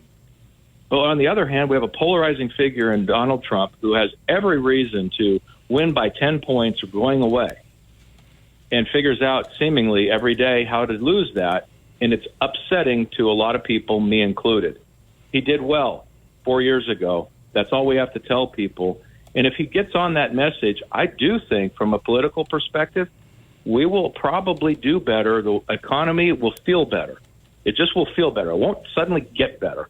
But if we get some direction and feel like we have leadership, I think that we will all feel better and maybe even invest in our futures and expand businesses. That's at least my feeling about what's going on in the world right now. Dave Petso, we always appreciate you. Yeah, thank you for making time for us, sir. Thank you, Kevin. Have a great rest of the day. Appreciate you. Appreciate you. Our great friend Dave Petso. Let's get you to work safely and on time. KIDO Talk Radio Traffic. High today of 89, low tonight 61, high tomorrow of 91. Good morning, Dave. Good morning, Kevin, from the G&G Insulation Studio. Traffic now coming on the freeway eastbound out of Canyon County into Ada County, still running just a bit heavy. Did get a call and report of some deer in the roadway of Highway 21 up near Hilltop. Keep that in mind if you're headed that direction. Just keep your eye out. Get paid to bank when you open a new checking account at Horizon Credit Union. Put some extra cash in your pocket. Visit hzcu.org/getpaid to find out how. That's your traffic now. I'm Dave Burnett on KIDO Talk. 36580 KIDO. Earlier this morning, we were talking about, the changing face of Idaho. We've gone from really an agrarian society to a very pro-business society, and we really wonder what's going to happen with our natural resources. Think about this. When you take a look at, on your way to Mountain Home, you see the big buildings going on in Micron, and has anybody done an air quality control study on that? You take a look at what's going on in CUNA with Facebook, and you wonder, what about the impact of, the impact, quite frankly, of the water drain that is going to come from the Facebook data center. I mean, that's a lot of big efforts for, 100 people at max that will be working there and our limited resources. Look, we had one of the driest summers yet, and we continue to build. And one of the reasons that we brought this up was this controversy over a possible solar farm being built in Ada County. And how the story goes is you have the farmers that say they want to sell their land, and who blames them? They want to cash out. And now we have this group saying stop the solar. I understand that. Now we have the statesman coming out and saying we shouldn't stop the solar. And it's an interesting situation. What is it? The Savion has caught the ire of the Canyon County commissioners. If the solar developer Savion from the Idaho Statesman, Commissioner Ryan Davidson said, I hope they and other solar companies do not take into consideration that people move to Idaho for a certain way of life and people don't really want to see change. Let's see. And the Statesman goes after Commissioner Davidson by saying, by that logic, then why approve anything? Why approve, for example, the Spring Rock 2,750 house subdivision on 77.6 acres near the land in CUNA, where the Ada County commissioners approved it last year. And like I said, the changing face of Idaho, you've got the massive data center in CUNA. You've got Micron with its, now they're saying it's $15 billion. I thought it was $6 billion facilities. That's going to employ a lot of people. And you have people that want to sell their land, and people have decided not to pay for it. The solar company has.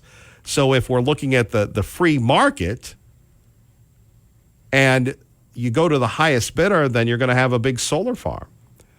But you're not going to have the same way of life that we do. Look, if you've been here 5 years, 10 years, 3 years, 1 year, 10 months, the quality of life in Idaho has changed dramatically.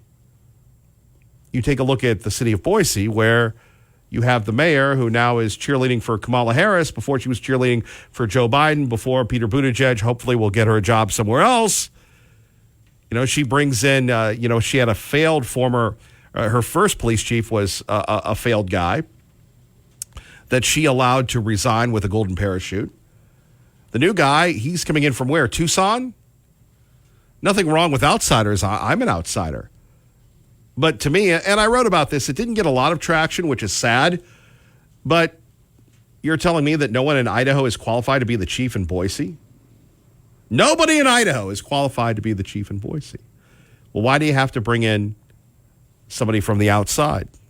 Nobody asks these questions, but like I said, it goes back to what type of area, what type of community you want to live in. The solar developers eager to put up solar panels near a power station with easy access to the grid. We're offering more money than the housing developers. And then we have people bagging on the Ada County commissioners. Well, nobody wants this stuff next to them. Nobody wants the landfill, the dump next to them. Nobody wants a solar farm next to them. And people in the community have a right to exercise their decisions. From this article, again, in The Statesman, and as Steve Bias points out, unlike housing developments, solar farms don't use any roads. They don't use any schools. They don't add traffic. but they do provide property tax revenue for the county. With such unfounded grounds for denial, it seems the denial had everything to do with simply being against solar. I think they got every Ada County commissioner in here. Commissioner Tom Daly, nice guy, said he has nothing against solar, but then he made some comments about how it receives government funding, which he called tenuous. And then he suggested that California is overproducing solar energy, which has more to do with infrastructure, storage, and delivery. We have plenty of demand for solar power. People want to be heard. And if you can't change what Joe Biden is doing, if you can't change what Kamala Harris is doing, you have every right to say, hey, man, I don't want the farm next to me. I want a farm. Take a look in Meridian, the beautiful farmland that now has the massive no trespassing signs. For years, people would buy produce. Now it's the empty lot next to Costco. You know, we are simply losing our identity, and maybe we're fine with that. Maybe we're fine selling out to big business. The problem is, once you sell out, where do you go? Our old friend Ron Paul Jim joins us now. Always good to hear from him on KIDO Talk Radio. Good morning, sir. Good morning, Kevin. I wanted to comment about the new police chief. You were asking why would they hire somebody from outside the area? This has been disclosed for probably about 20 years now that the city planners and stuff, you know, the Soros supporters and stuff, they hire people from outside the community because they don't want them to have a emotional connection to it. They don't want them to have any sort of association with that place. So their association will become their fellow comrades in the police. It isolates them and makes it a us versus them kind of scenario. And they do that intentionally. They want there to be, and that's why you always see conflict now rising between law enforcement and its citizens, because there's no community connection to these people. They want to escalate everything. They assume everybody's armed and dangerous is going to kill them. And they have no respect for, them because they've been taught that. They've been taught, they've been instructed how to escalate and how to look for more. They don't de-escalate. And then as far as the solar panels go, because of the federal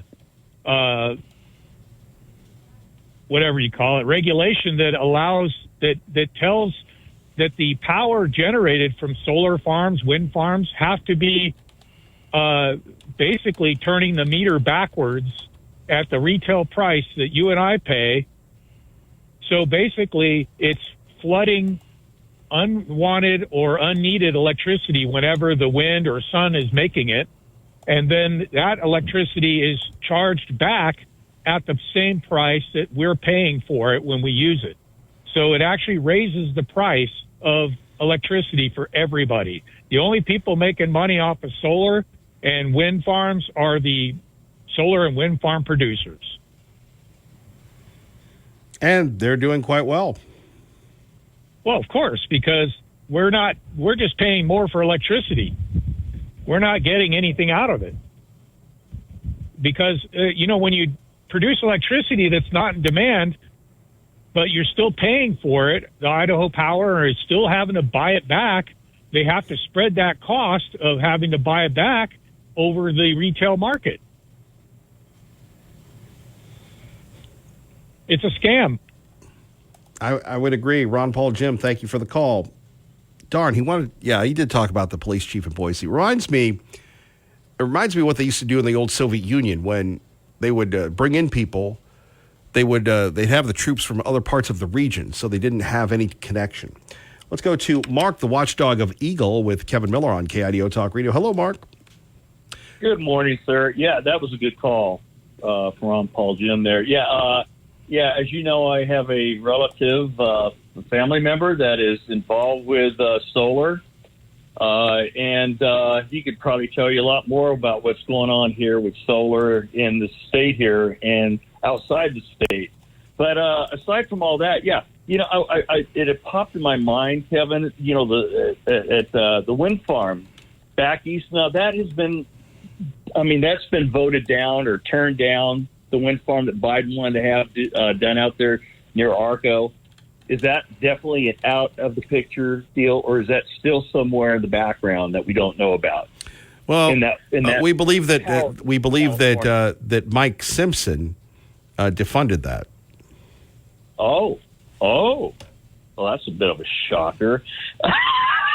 All right. Now, I'm wondering where this power is going from this solar farm they want to put out there in Kuna.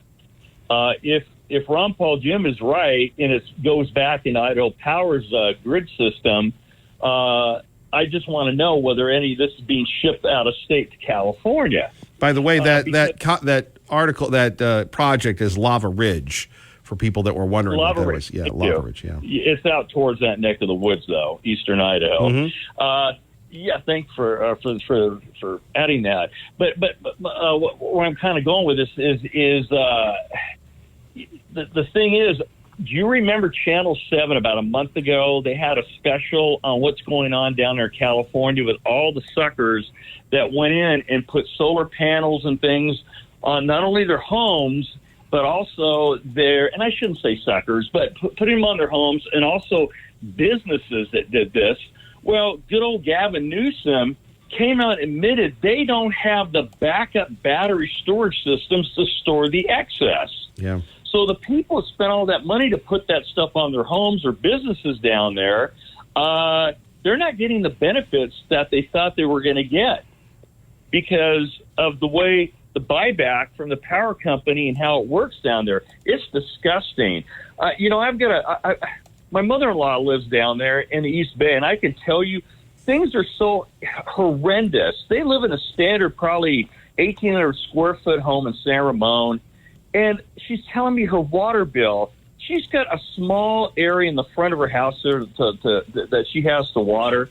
It's like $600 a month for water. Their electricity rates for a month down there through what I used to call and write my checks to Pacific Gouge and Enema, and they would cash the checks. They go through with no problem. PG&E was almost $660 for that a month. Now you're talking about a lady in her mid 70s and her husband. That are living just the two of them in this house that's under 1,800 square feet. Go figure. This is California for you, folks, and all the ex-Californians who came here can, I'm sure, vouch for that, especially in the Bay Area. But the other thing I wanted to call on and touch on, you haven't reported, Kevin, on what happened yesterday with Elon Musk interviewing Trump. And what happened there was apparently, and the Gateway Pundit again, folks, go there. You'll see a whole bunch of stuff on what happened yesterday. Apparently, there was a DDoS attack, and Catherine Herridge talked about that as far as what that was. Wrote that a DDoS is a distributed denial of service attack. It's a cyber attack designed to cripple the server. So it attacked Elon Musk's servers there, and you ought to see what it says about the tens of millions of people who ended up listening in. They said it rivaled the amount that Trump got elected, popular vote, 74 million people listening in from time to time on that. But there was a globalist that told Musk that they wanted him to censor Trump.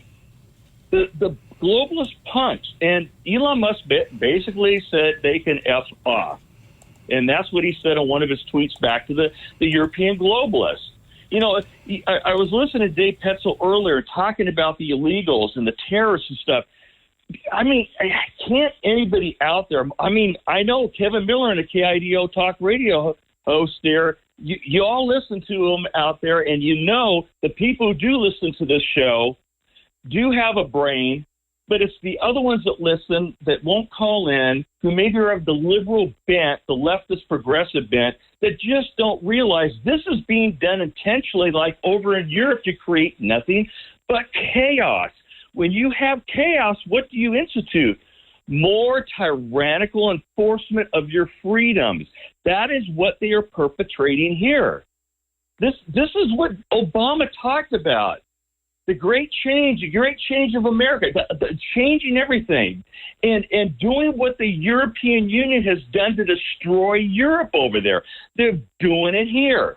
They're doing it under our noses. I looked at our FBI, and I just read about a woman in Mesa, I guess it is. It's on Gateway Pundit again. One of the women involved in a conservative county near Colorado basically was charged by a thug judge back there because she made copies of the hard drives from the past 2020 elections. That is her duty to do that because they wanted to bury the voting records there, and they had most of them destroyed. So they went after her for trying to do an honest deal and doing her job.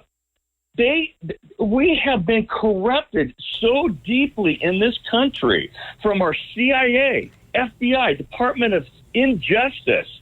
How are we going to expect that we're going to have a truthful, honest election? Well, I believe in America, Mark. Thank you for the call. Pro-life advocates in the country. Senator Smith has been with this program for as long as this program has been on the air. He's my mom's old boss. We'll talk to him about, well, remembering Senator Sims, God rest his soul. They worked together. And, of course, Senator Sims meant so much to Idaho.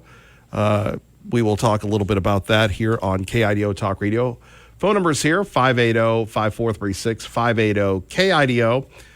Also, much more on Donald Trump as well. Let's get you to work safely and on time on KIDO Talk Radio. Good morning, Dave. E&G Insulation Studio. Traffic now on the freeway westbound 84, right about milepost 64 between Boise and Mountain Home. We have a vehicle fire there, so be aware of the fact fire crews and emergency vehicles will be on the scene.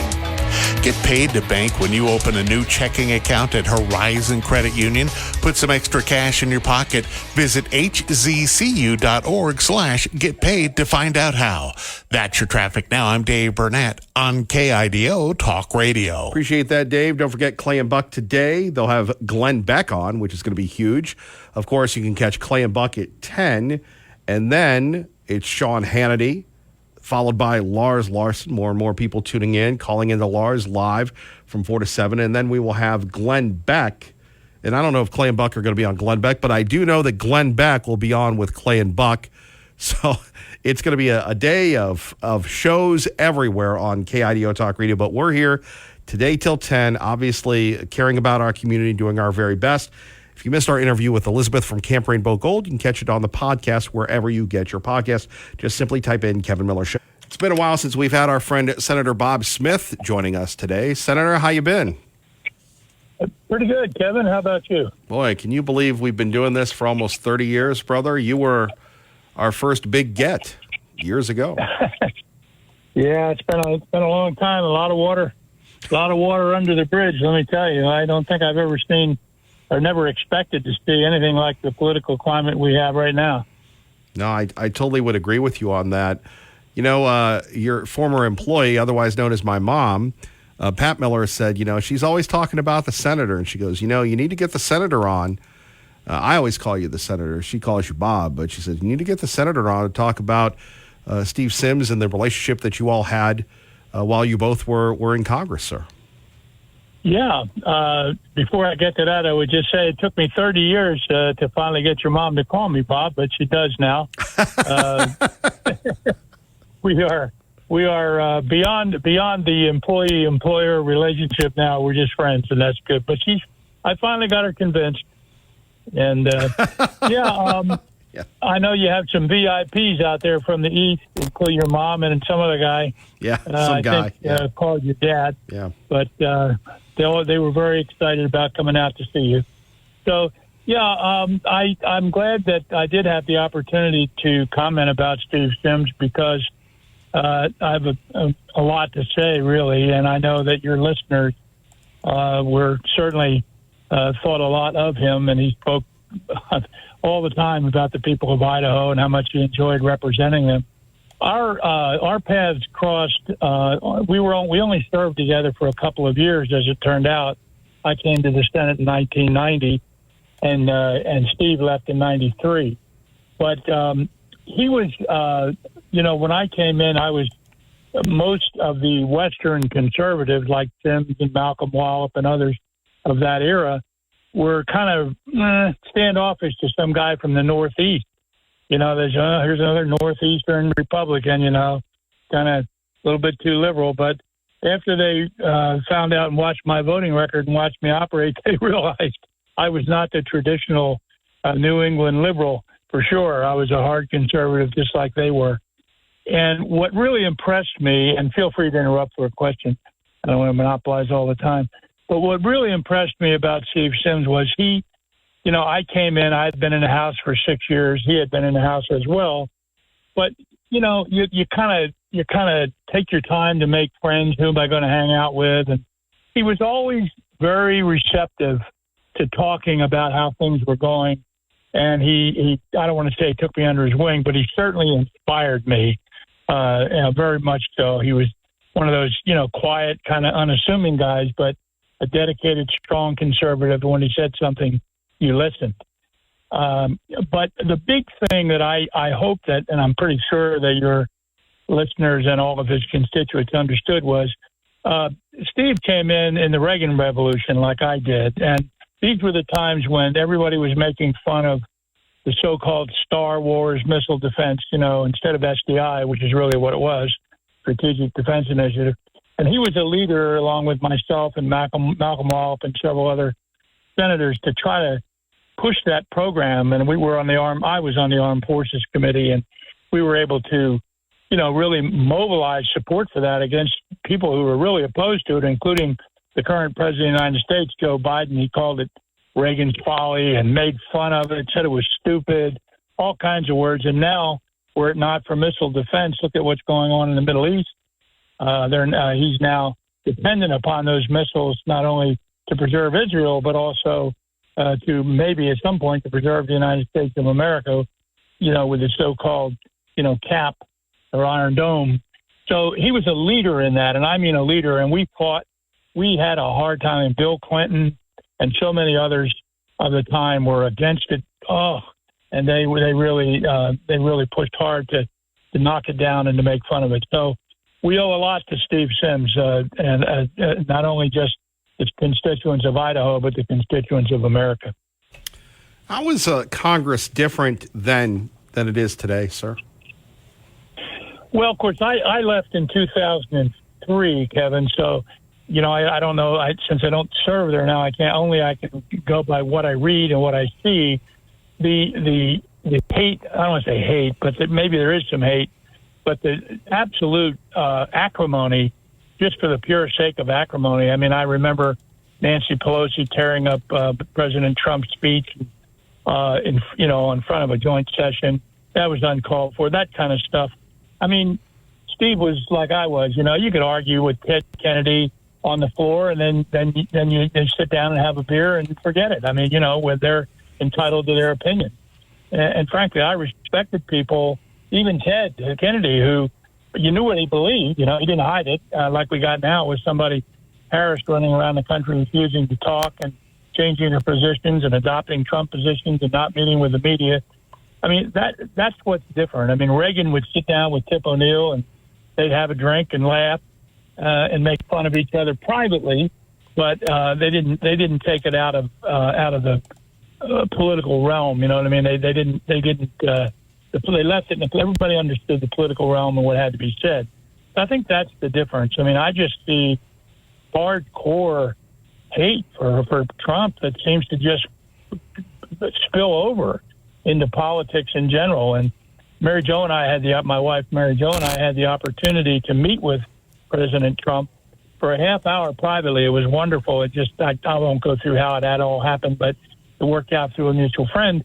And it was wonderful. I mean, he was kind and considerate and soft-spoken and emotional, and I remember him saying, I don't want to compromise anything President Trump said privately to me, but he said, I came down the escalator.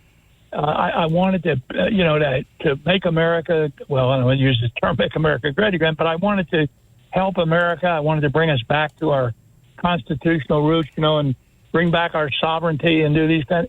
And then all this hate and and these lies about the Trump, the Russian all that garbage and the Russian hoax, and then indictments and impeachments and all this crap. He said, I just don't understand it. And I said, well, politics is really mean-spirited these days. And he was very much emotional, very taken aback by it, because he wanted to really do good things for America, and he did, in spite of all that. But that's the difference that I see. I mean, I don't see the collegiality that you could have after your political debate that we used to have. More coming up with our friend Senator Bob Smith next. Kevin Miller, KIDO Talk Radio. Talking national politics. And, of course, this presidential election. Senator, how do you see it breaking down? Well, it certainly has changed, I think, obviously. I think I don't know how we break through this business of Harris not speaking to the media, changing positions, and doing these things with no accountability to the media. And we basically might as well call, NBC and CBS and all these networks, ABC, CNN, might as well call them Pravda, because they're working with the left, and they're not allowing the truth to come out. But it's clear to me that there's a big crime here, if you want to call it that. Certainly a terrible thing happened when all of these people, including Harris and the administration and the media, covered up the fact that President Biden was seriously deficient. I mean, he was in the dementia area, and my father-in-law died of Alzheimer's. I'm not making fun of it in any way. I understand how terrible it is, and you're in and you're out. But to cover that up, as they all did, you can't tell me that Harris, who worked on a day-to-day basis with President Biden, wouldn't know that this man was having these lapses and problems. So that was covered up, and that's a major, major issue that she should be held accountable for, at least questioned on, not to mention her changing positions. I'm totally against fracking, and now we don't know what she is because she's not saying. And then she picked up in Nevada the other day, saying, well, I'm going to support elimination of the taxes on tips, when, of course, we know that she's in an administration that hired I don't know how many thousand IRS agents to continue to go after people, waitresses and other service providers who didn't pay. So these are questions that she's got to be asked. And if the press isn't going to do it, then I guess it's just going to have to be done through advertising. But it really is a sad state of affairs that this kind of thing is happening in national politics. And I hope that even people who may not totally agree with Trump, President Trump, on many, many things, but understand this is a serious, serious matter. And one other thing I would mention is if you are a Democrat listening to me, or somebody who's undecided, Tulsi Gabbard, who was a Democrat, ran for president of the United States, was here in New Hampshire, was very impressive. I saw her here. She campaigned here.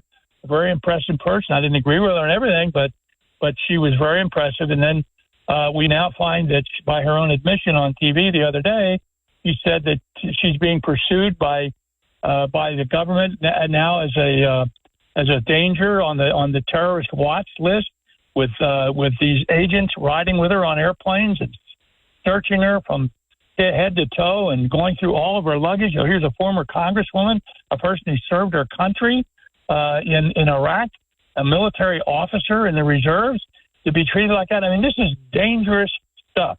And I don't care what your politics are. Look into it and wise up, because this is the kind of thing that can bring America down in a hurry. I just don't see the kind of politics and the person she picked as her running mate, who thinks just like her on so many things, putting tampons in boys' bathrooms. All this kind of stuff. This is crazy stuff. And we really, President Trump needs you out there now. I know I'm not too worried about Idaho, but if you know anybody in another state where it might be a swing state, please call and try to persuade people to get on board with President Trump. Let me ask you about, and again, you guys have been around, but do you remember anything significant about Joe Biden back in your days together in the Senate?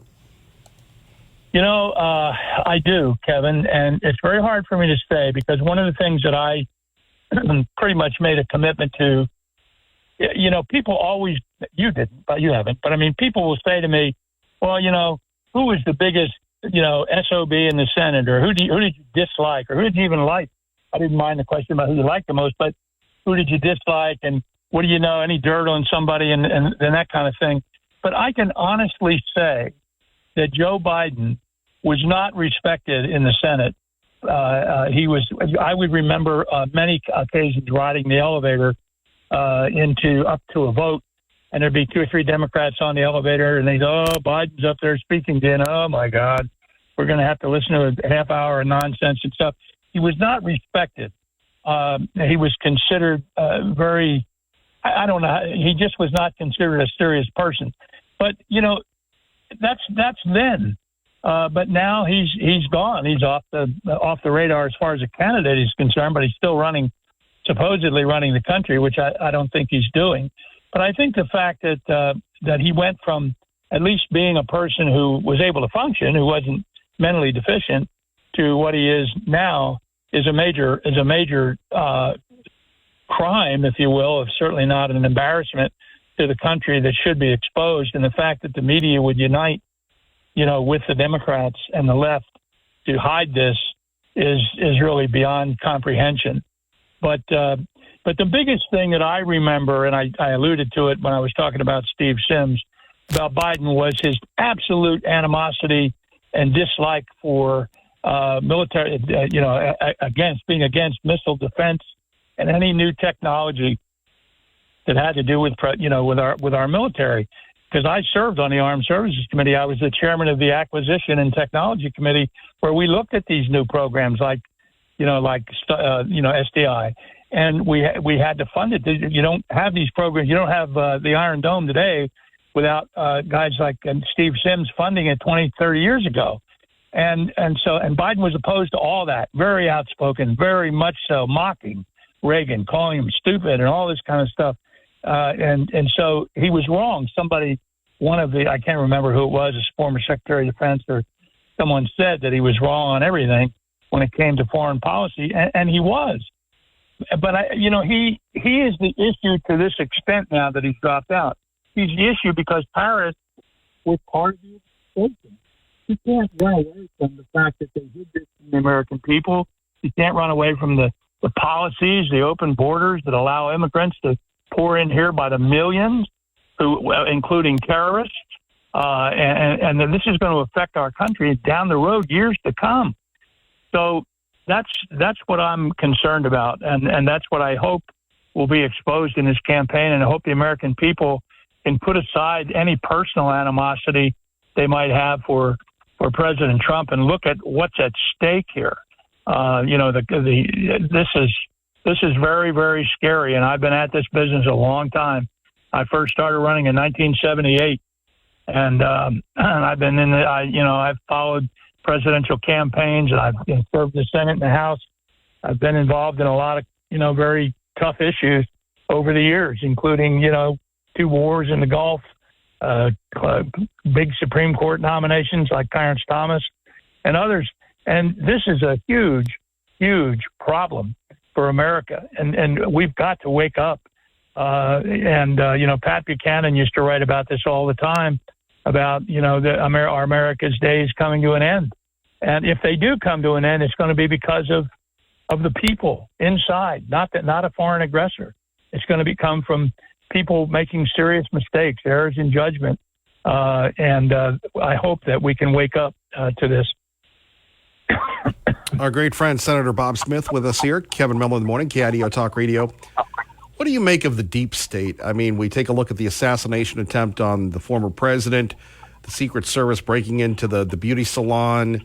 Government at the highest levels. What do you think is going on with that? That's a really good question, and I think it goes to the heart, Kevin, of what's going on in America. As you recall, many, many years ago in the 90s, I briefly left the Republican Party, not for any other reason other than to protest what I was seeing happening. And what I saw when I came to Congress, I was a school teacher. I taught the Constitution. I ran a small business. I was not political. I wasn't involved with the state legislature or any other state government or anything. I just came from a private citizen, Bob Smith, private citizen, school board member, teacher, businessman, and ran for Congress. And I went door to door, literally, all over my congressional district in New Hampshire, and was able to win after three tries. But as I got there and I began to participate, I began to feel like I was a minority in a minority. At that time, the Republicans were deep in the minority in the House. I mean, we only had 160, 170 members. The Democrats outran us. They ran over us with like bulldozers through the bushes, and they threw us little bones now and then to shut us up. But the Republican Party, I saw it began to evolve as I was there into this. They were moving away from sovereignty with agreements like GATT, General Agreement on Trade and Tariffs, and what's the other one? NAFTA and the WTO. NAFTA, thank you. NAFTA. I voted against those because I could see our sovereignty being drained away, and everything was international. It was these big international conglomerates like Bank of America. I'm not picking on Bank of America, but they're an international conglomerate. Who do they owe their allegiance to? Who do these large corporations now that are controlling all the social media? Who controls these people? They're almost individual entities. And what I saw, Kevin, and I look back on it, and I think I used to teach the Constitution to high school kids, and I'm thinking, holy mackerel, how did I miss this? But what I saw was a gradual movement away from our sovereignty. Our borders opened up so that, we are the example of the world. We are the experiment, the democratic or republic, if you will, Republican, small r, example of how the English created this opportunity, that yes, they had a king, but then because of the Hobbes and Locke and the great philosophers, they were able to see that there was this natural law here that we had rights as people, not given to us from any government, but came from a higher authority. And we created this place called the United States of America. And now it was always a shining light, a beacon. Reagan used to call it the shining city on the hill, where people wanted to come here. They wanted to come to America. They wanted to work. They wanted to roll up their sleeves and contribute. They were proud to go take the oath. I probably witnessed and administered 100, 200, maybe 300 oaths to individuals, sometimes one or two at a time, who came here as new American citizens from all over the world. But I saw with these international agreements and open borders and all this kind of stuff, I'm saying, holy mackerel, our country is going to kill itself. It's going to, if you take a glass of orange juice and keep pouring water into it, eventually it's not going to be water or orange juice. It's just going to be a mess. And that's what we're doing to ourselves. And it almost makes me want to cry. I mean, I look back now as an elder statesman of someone who served there and gave it my all for 18 years in the Congress. And then I see this happening and I say, my goodness. I mean, and that's what the deep state is. It's Republicans and Democrats, both. Not all, but both. It's lobbyists. It's the people who control the media, and now the big social media. This is a conglomerate, a cabal of individuals. I mean, it may not be headed by one person. People make fun of you. Oh, you're a conspiratorialist and all that. No, I'm not. This is a fact. This is what it is. And when if I had a bill, we wanted to do something. Maybe we wanted to build an airplane. Next thing you know, you got 10 lobbyists coming in. Oh, this company wants to build the plane. That company wants to build the plane. Then they want to write your law. They want to write your bill. They want to take over. This is what's happening to our country. And these people that in power now, it's worse, Kevin. It's so bad. I hope I can convey my emotion to your listeners that they understand. These people now, when you spy on somebody like a Tulsi Gabbard, when I left Congress, I formed a little group called the American Patriot Foundation. It didn't go anywhere, but I was going to have a little group, to kind of, educational thing. When Obama took over, the IRS came after me with this little tiny pack that I had and made me do a whole bunch of accounting stuff. That was the beginning. And this is what's happening. Look at what they did to President Trump. I mean, the Russian thing was a total hoax. It was proven. No one's been held accountable. All the things that happened with the communist China thing with Biden, no one's being held accountable. They're sicking people on private citizens. The Catholic Church was spied upon. I mean, you've got to get beyond the people and say to yourself, the candidates, yes, they matter. The candidates matter, but my country matters more. And how do I stop this? And you can't just put your head in the sand and say, I've got to step up. I've got to step up and stop it. And that's what the deep state is. It is exactly. And see, when President Trump came in, if you stop and think about it, how many people I don't believe there are any. I could be wrong. I don't think there are any people who have been elected president of the United States who were not politicians other than generals. Now, maybe I missed one somewhere, but I don't think so. They were all political people who came from the political world, and Trump did not. He came from a world of business where I make decisions. If they're bad decisions, I pay the price. Maybe I lose money. Maybe I lose my business. Maybe I go bankrupt. If I'm successful, I can ride the wave and take the glory. And Trump he's not afraid to make decisions. He's a strong person. He's willing to take this on. The man was almost assassinated, and as you mentioned in your question, and look at what happened. There were so many screw-ups that makes you wonder what the hell happened here. How could somebody said the other day on TV, well, maybe they just say, you know what, it's Trump, who cares? We don't need to cover him that much. It's Trump. Don't let things go. I'm not saying anything was deliberate, other than what was deliberate was they didn't give him the protection that he asked for and that he needed. They didn't give it to Robert Kennedy Jr. either. Here he has his father and his uncle assassinated, and Biden wouldn't give him protection.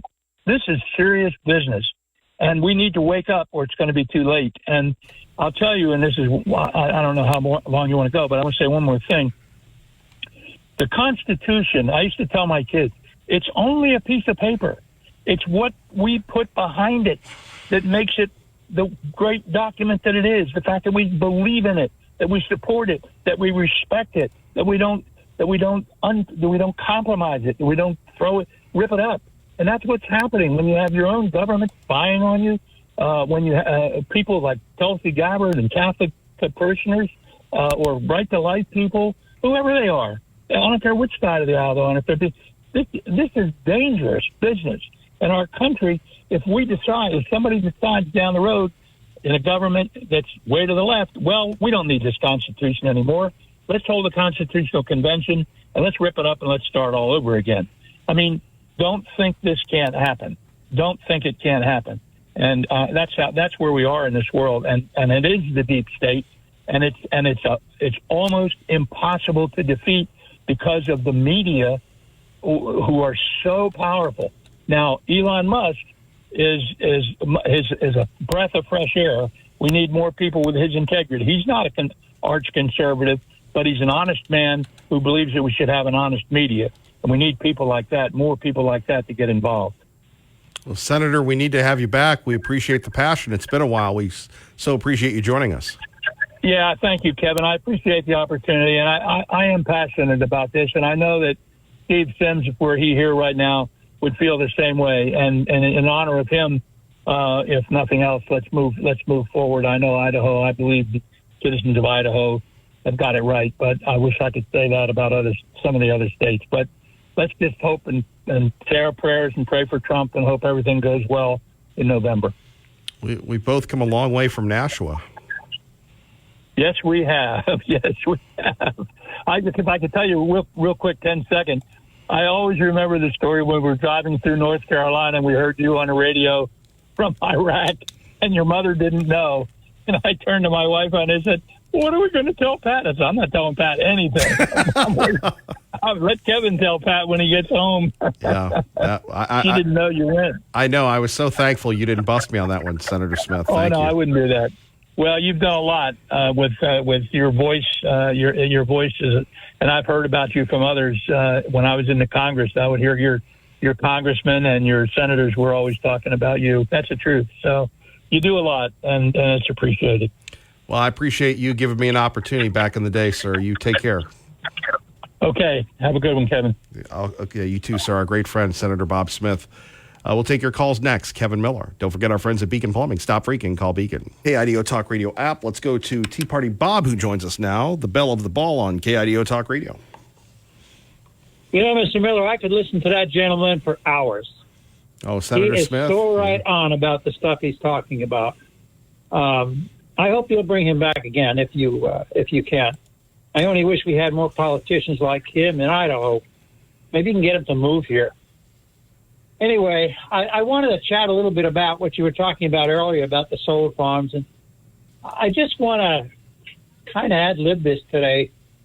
You know, I came here in 93, and I moved to New Meadows, and in 2004, I moved down to Meridian. I was there for 15 years, which is when I got involved with the Tea Party and got involved in politics, especially in testifying down at the State House about different things that were going on. But what was interesting to me and what I have seen happen is a state and a Treasure Valley that was growing at an unbelievable pace, very much like it's growing right now, only it's even faster. And there's a reason for it.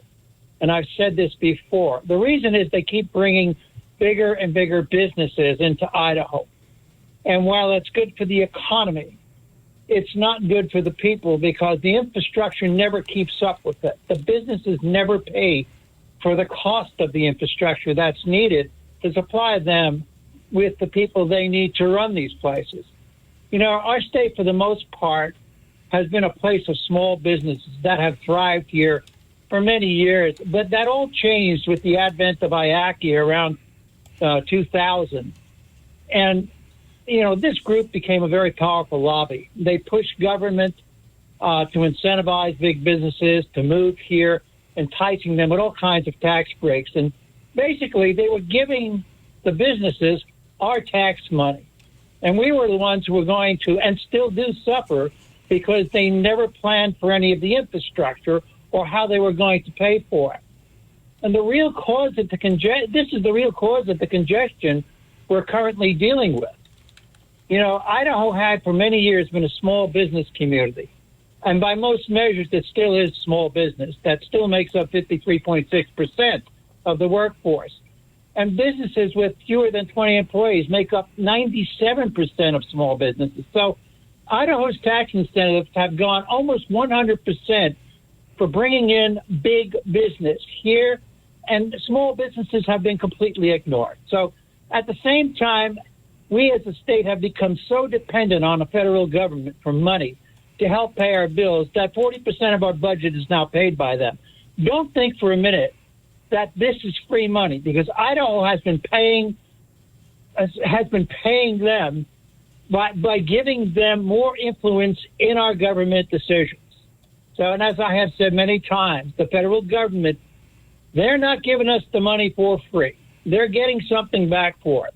Why do you think the BLM got the permit to do the Lava Ridge project with 600-foot tall windmills and this solar farm that's going to take up hundreds of acres of farmland? And yet we're still looking at this huge project with Micron that's going to bring in 20,000 workers and 6,500 employees. Who do you think is going to pay for that infrastructure? We subsidize. Right, but not only that, but you're talking about the impact on the environment that no one is bringing up. Exactly. And they have already done the environmental studies on these things. You know, when the government subsidizes something, everybody wants to get involved. Sure, let's put up a solar farm, a wind farm, any kind of farm you want, except for a farm that grows real food. I don't have much else to say. I just wanted to get my 2 cents in here, if I could. No, you saved up a lot, I can tell. Once again, I thank you very much for my time, and thank you for having Bob on. He is just wonderful to listen to. Yeah, it's been a while, and he was targeted by the Karl Roves and people within the Republican Party because he was too conservative. Karl Roves he's a weasel. You're not a weasel. Not me, my friend. Not me. I'm a good guy, supposedly. Allegedly. Yeah. Government don't like me, but I guess most people do. I hope you have a wonderful day today. All right. God bless, and you too. Thank you, my friend. He's back for one more event today. Paid for by Ron Grant, your safer money specialist. How are you, Ron? I'm doing very well, sir. How about yourself? Pretty good. So let's talk about how you're going to keep your money safe. What's going on? Well, lots going on. If you're over 50, stop chasing returns. And worry about getting that lifetime income that you can't outlive, that the Wall Street casino and the 401ks and the 403bs just don't provide for you. You worked hard, you put that money away, and you're ready to retire the golden years, but, you got your money in the risk and fees of the Wall Street casino. My clients and I, we don't like that, so we don't have our money in that. I provide for my clients a lifetime of security through a lifetime of income that traditional retirement plans just don't offer. And right now, one of the top companies, Kevin, out there is offering a thank you bonus for moving your money over with them. And it's through August 26th. They're offering a 47% bonus on the money that you move over. And that's really not the best part. Every year that the indices or indexes we're tied to, you get another 50% bonus. So that's pretty powerful. Also want to talk to you people who are self-employed. Let me help you set up a pension plan for yourself that you can't outlive. So that's how I can help people. That's what I've done for my money, Kevin, and that's what I do for my clients' money. And Ron, if people want to get a hold of you, what can they do?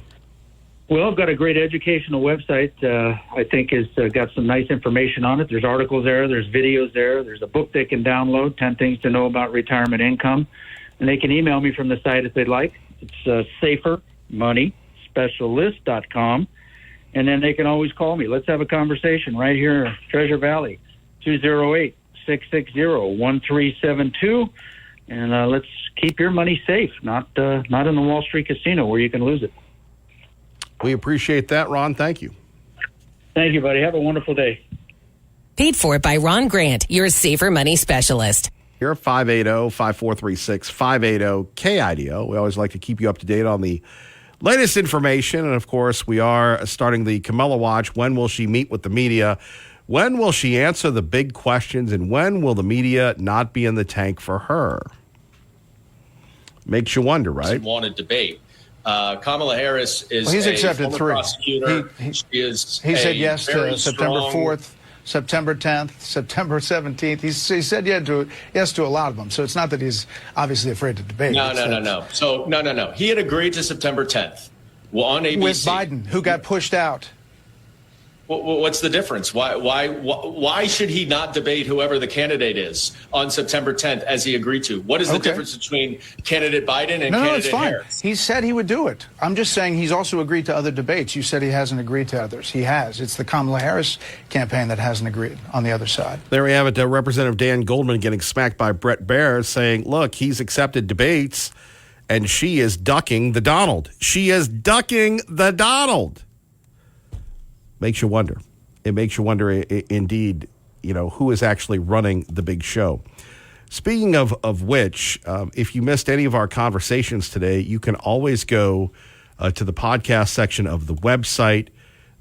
Huge interview there with our friend Senator Bob Smith, who has served our community so well. I do want to thank remote booker Pat Miller, my mom, for booking that segment. We appreciate that. I've forgotten how passionate and the experience and how powerful the interview with Senator Smith has over the years. And, just as a side note, it's a little joke now in our family. And I'm trying to think, I think that was before I had my two little angels, Bama and Carolina, that in 2006, we took the show to Iraq for the first time. And that was with the North Carolina National Guard. And we literally broadcast the show from Iraq. If you go to YouTube, Kevin Miller, Iraq, there is, we're actually doing the show as we're getting mortared and such, and we did it live. And even when, thankfully, to the 116th Combat Cavalry Brigade, that we did the show live when we were in Iraq with them, it was, you don't tell anybody. And, I told my mom and my dad the last time, but I didn't tell them the first time I went because I didn't want them to worry. And Senator Smith and his lovely wife, Mary Jo, happened to be traveling through the state I lived in at the time, North Carolina. And he heard it on the radio, and then he saw me on local television doing live reports from Balakashir was Turkey. No, it was Al Assad and Mortaridaville, I believe, Bagram and all sorts of places. It gets confusing after a while. But again, an amazing time being with those troops. And that is available on YouTube, by the way. And a lot of our footage from Iraq that we went to with our friends in the Combat Cavalry Brigade here in Boise. I love the cavalry unit. They were great. And, Air Cav is not the only Cav, according to them. And it was very nice of them to allow us to try as hard as we could to share their stories of courage. And you think about that was such a long time ago. And yet here we have it. A lot of people are wondering, what this all means. Well, take a look at this. This is the latest ad from President Trump, or Western Lindsman, who's taking a look at this. And, you talk about the courage of people that go into combat, and then you have this guy. To be a heartbeat away from Commander-in-Chief. But Tim Walz has lied about his military record for years.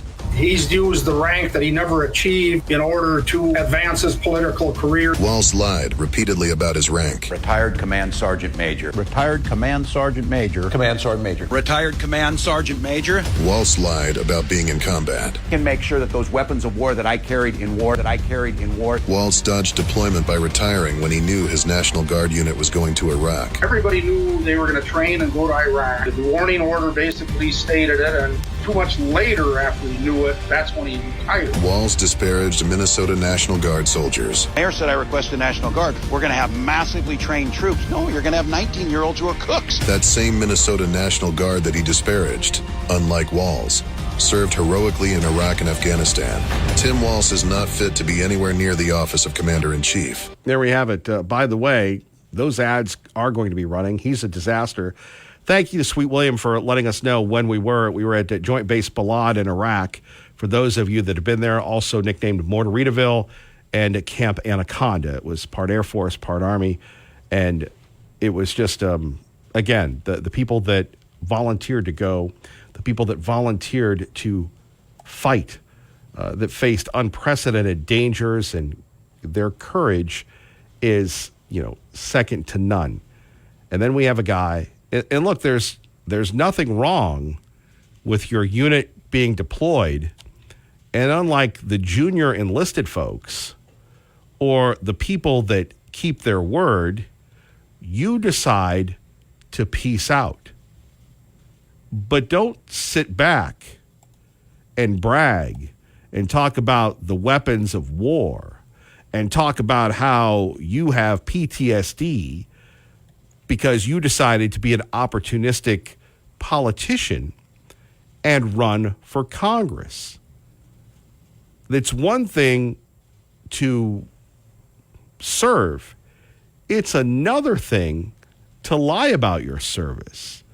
And here we have Kamala, who is running wild, and the media is in the tank for her. And then you have this guy, Minnesota Waltz, who is sitting and doing his own thing and is a liar, is a socialist. Tiananmen Tim, Tampon Tim. I know in Idaho we don't really respond to name calling, but these are accurate things. No border Tim, ladder Tim, Timmy Tim Tim. Are we looking at this? I love this, the idea that they're going to fix things. Well, they did it. And to bring us back, are we talking about bringing us back to what? The 70s? The economic turmoil that we're in right now rivals the 70s. rivals the heartbreak, the cost, the inflation, the hopelessness.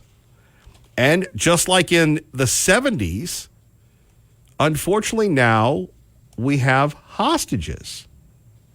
Hostages indeed. And are we going to get them home? Are they still alive? Why is that not our priority? Why is that not our priority right now that Hamas gets nothing, nobody gets nothing until we get our people home? Have we heard from Joe Biden? No, he's still pouting because he got the boot. Now, I'm going to tell you, next week we're going to see the freak show. We're going to see the Clintons, the Obamas. Hi, everybody. Harris. Whoa, Joe will come back. They're going to bring him out, get him hyped up. And we're going to be told and programmed, and the propaganda is that this is America. Let the good times roll. Well, I don't know about you, but when I go to the store, there's no good times for me. There's no good time Charlie here. And it's our duty to make sure that we remind people of the truth, because the truth will liberate us and set us free. God bless, keep the faith, and remember, Kevin Miller loves you.